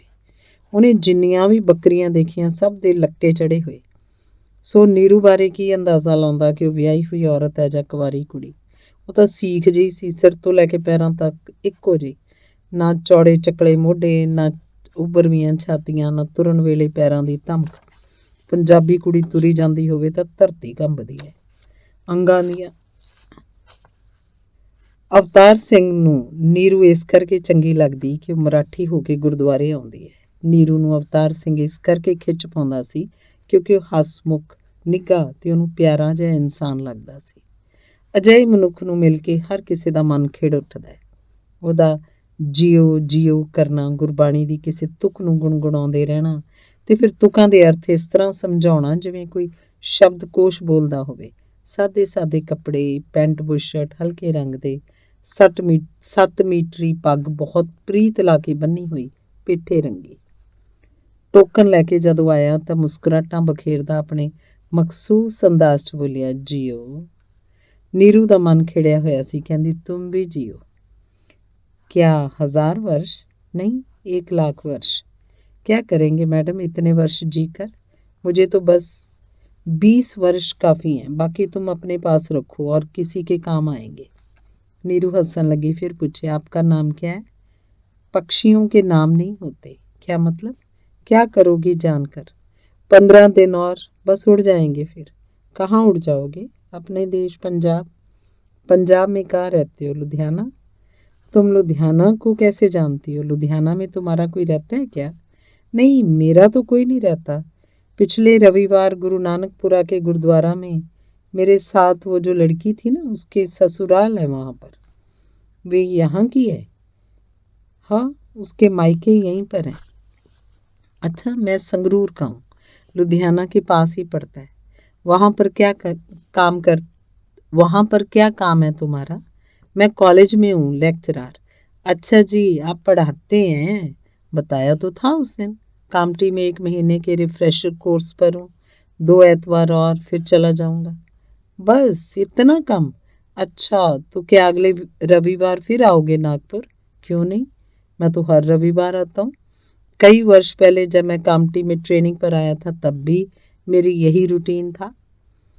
तो क्या अगले रविवार जगत में मिल सकोगे? जगत नाम का यहाँ एक, भाई मैं जानता हूँ जगत रेस्टोरेंट को, कौन नहीं जानता। सीताबर्डी में झांसी के पुतले के पास ही तो है ये जगत। मैं तो यहाँ पर 3 महीने रह चुका हूँ, नागपुर मेरे लिए नया नहीं। शाम 4 बजे अगले रविवार, याद रहेगा ना? शाम 4 नहीं, सवेर के 10 बजे। अगले रविवार मैं रामदास पेट के गुरुद्वारा में हूँगा, वहाँ से 10 बजे जगत आ जाऊँगा। तुम भी क्यों नहीं आ जाती? रामदास पेट इकट्ठे वहाँ से चलेंगे जगत के लिए। चलो ठीक है, मैं रामदास पेट आ जाऊँगी। ओके। ਨੀਰੂ ਨੇ ਬਾਬੇ ਸਾਹਮਣੇ ਜਾ ਕੇ ਗੋਲਕ 'ਚ 2 ਰੁਪਏ ਦਾ ਨੋਟ ਪਾਇਆ ਤੇ ਮੱਥਾ ਟੇਕ ਕੇ ਬੁੜੀਆਂ ਕੁੜੀਆਂ 'ਚ ਜਾ ਬੈਠੀ। ਨਾਮ ਦੀ ਬਾਰਿਸ਼ ਹੋ ਰਹੀ ਸੀ। ਨੀਰੂ ਦੇ ਮਨ 'ਚ ਆਨੰਦ ਦੀ ਸਥਾਪਨਾ ਹੋਣ ਲੱਗੀ। ਉਹ ਅੱਖਾਂ ਮੀਟੀ ਬੈਠੀ ਸੀ। ਭੋਗ ਤੋਂ ਬਾਅਦ ਦੇਗ ਲੈ ਕੇ ਉਹ ਜੋੜਿਆਂ ਵਾਲੇ ਕਮਰੇ ਸਾਹਮਣੇ ਆਈ, ਟੋਕਨ ਦਿੱਤਾ, ਖੜੀ ਰਹੀ। ਜੇਬ ਦੇ ਰੁਮਾਲ ਨਾਲ ਉਹਦੀਆਂ ਚੱਪਲਾਂ ਝਾੜਦਾ ਪੂੰਝਦਾ ਹੌਲੀ ਹੌਲੀ ਉਹਦੇ ਵੱਲ ਆ ਰਿਹਾ ਸੀ। ਚੱਪਲਾਂ ਪੈਰਾਂ 'ਚ ਪਾ ਕੇ ਨੀਰੂ ਨੇ ਆਪਣੇ ਆਪ ਨੂੰ ਸੰਭਾਲਿਆ ਤੇ ਚੁੰਨੀ ਦੀ ਬੁੱਕਲ ਮਾਰ ਕੇ ਤੁਰਨ ਲੱਗੀ ਤੇ ਫਿਰ ਪੁੱਛਿਆ, ਆਪਣਾ ਨਾਮ तो बता देते। अवतार सिंह। अवतार सिंह? हाँ, और तुम्हारा? नीरू। नीरू? नीरू नहीं, नीरू। निरुपमा। निरुपमा पाटिल। अच्छा, बाय। अगले ਐਤਵਾਰ ਉਹ ਜਗਤ 'ਚ ਮਿਲੇ। ਨਾਗਪੁਰ ਦਾ ਇੱਕ ਪ੍ਰਸਿੱਧ ਰੈਸਟੋਰੈਂਟ ਹੈ। ਇੱਥੇ ਕੁੱਲ ਦੁਨੀਆ ਆਉਂਦੀ ਹੈ, ਖਾਸ ਕਰਕੇ ਲੇਖਕ ਤੇ ਪੱਤਰਕਾਰ। ਨੀਰੂ ਉਹਨੂੰ ਪਰਿਵਾਰਕ ਕਕਸ਼ ਵੱਲ ਲੈ ਗਈ। ਕਾਊਂਟਰ ਕੋਲ ਦੀਵਾਰ ਉੱਤੇ ਮੋਟੇ ਅੱਖਰਾਂ 'ਚ ਲਿਖਿਆ ਸੀ, ਸਾਥ ਮੇਂ ਮਹਿਲਾएं ਹੋਣਾ आवश्यक है।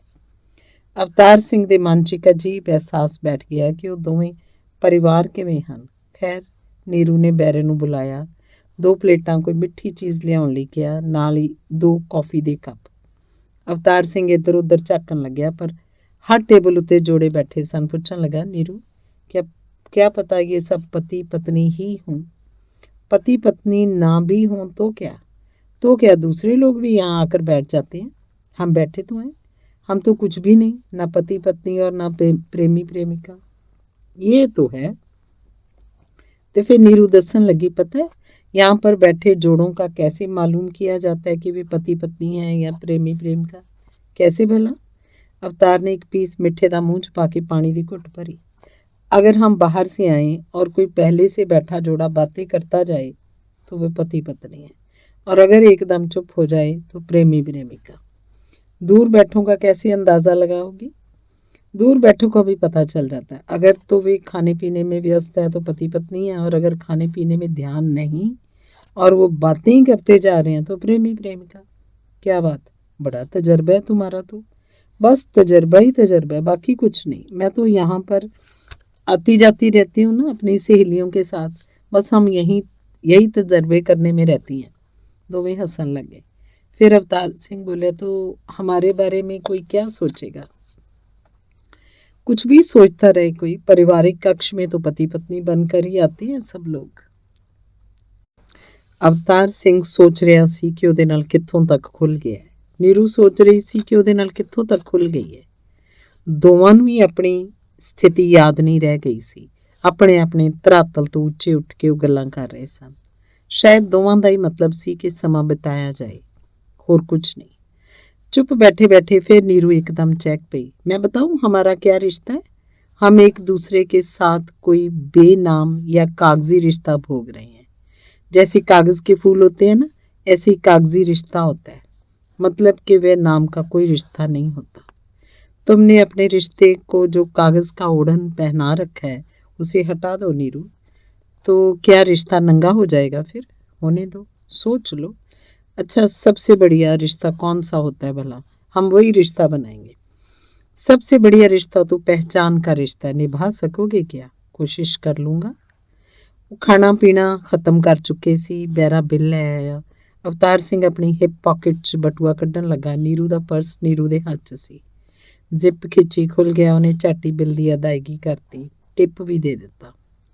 ਜਗਤ ਵਿੱਚ ਉੱਠ ਕੇ ਉਹ ਬਾਹਰ ਆਏ। नीरू ने 2 सादे पान ਲਾਉਣ ਲਈ ਕਿਹਾ।